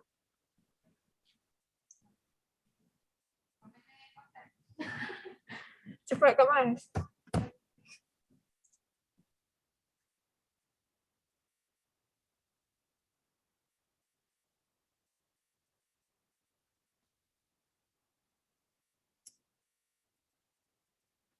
Kat chat box tak ada? Tak ada lagi. Tengah Mas Idayu, permanent and Okay, contract. Miss Idayu cakap permanent dengan kontrak tak? Bukan itu saya nak.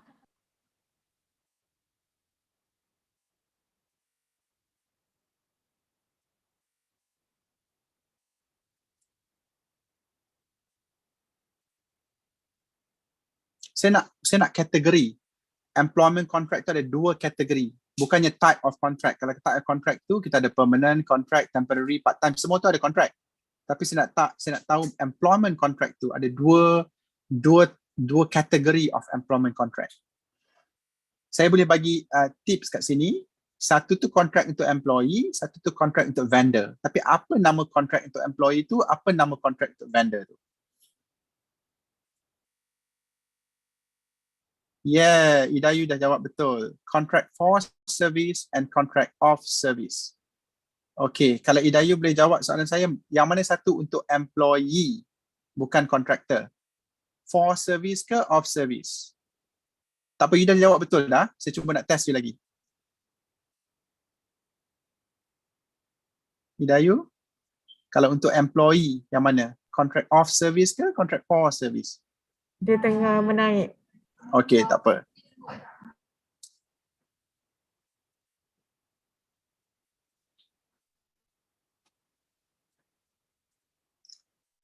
Yes, well done Idayu. Okay, so Idayu tak boleh jawab dah. Syira tak boleh jawab dah. Dan soalan terakhir saya adalah hari ini. Session kita hari ini. Okay, mudah ni. Semua boleh jawab. Okay. Kita cakap pasal setting KPI tadi ataupun setting objektif. Dan kita panggil objektif tu SMART objektif. Apa tu SMART objektif? Apa tu SMART? You kena tulis 5 benda tu.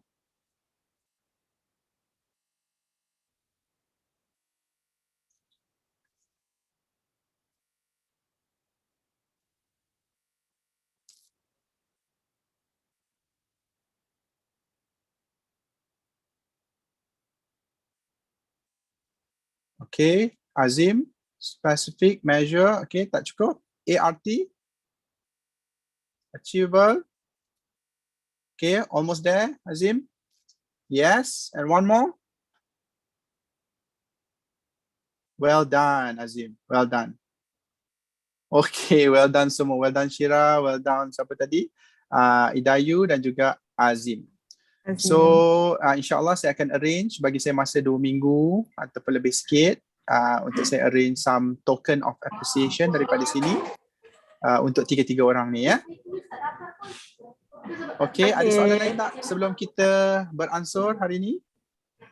Saya ada soalan. Okay.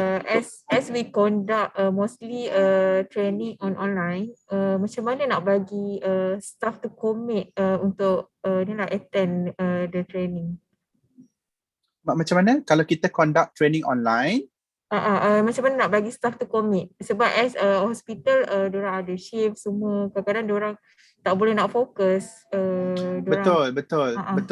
I think same challenges dulu bila kita nak commit, macam saya jaga orang offshore kan.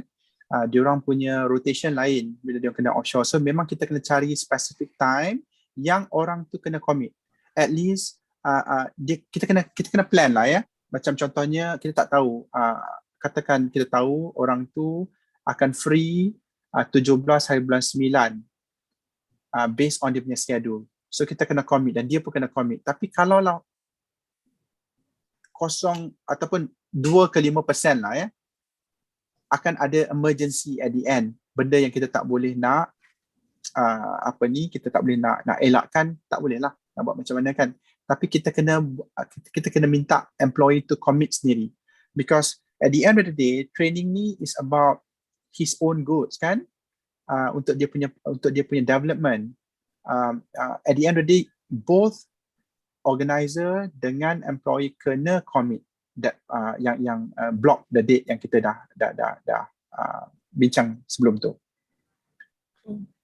Itu sebab itu nature of work. Kalau you talk about frontliners pun sama. Susah kalau orang yang kerja servis ni, doktor contohnya pun susah. Kalau dia commit hari tu, tiba-tiba ada emergency dekat operation theatre, dia kena tinggalkan juga. Sama kan? A pilot macam saya jaga kat Qatar Airways, kita dah commit dia punya ni sebab based on dia schedule memang dia free. Tiba-tiba dia kena on standby sebab pilot yang asal kena bawa that aircraft on emergency. So dia kena ganti. So sama benda tu akan berlaku, tapi kalau kita boleh manage, kita boleh minimize, which is better. Okay, thank you. Any question from audience? Boleh type dekat ruangan chat ataupun boleh buka audio.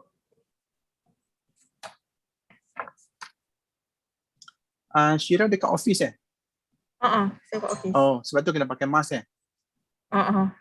Okay.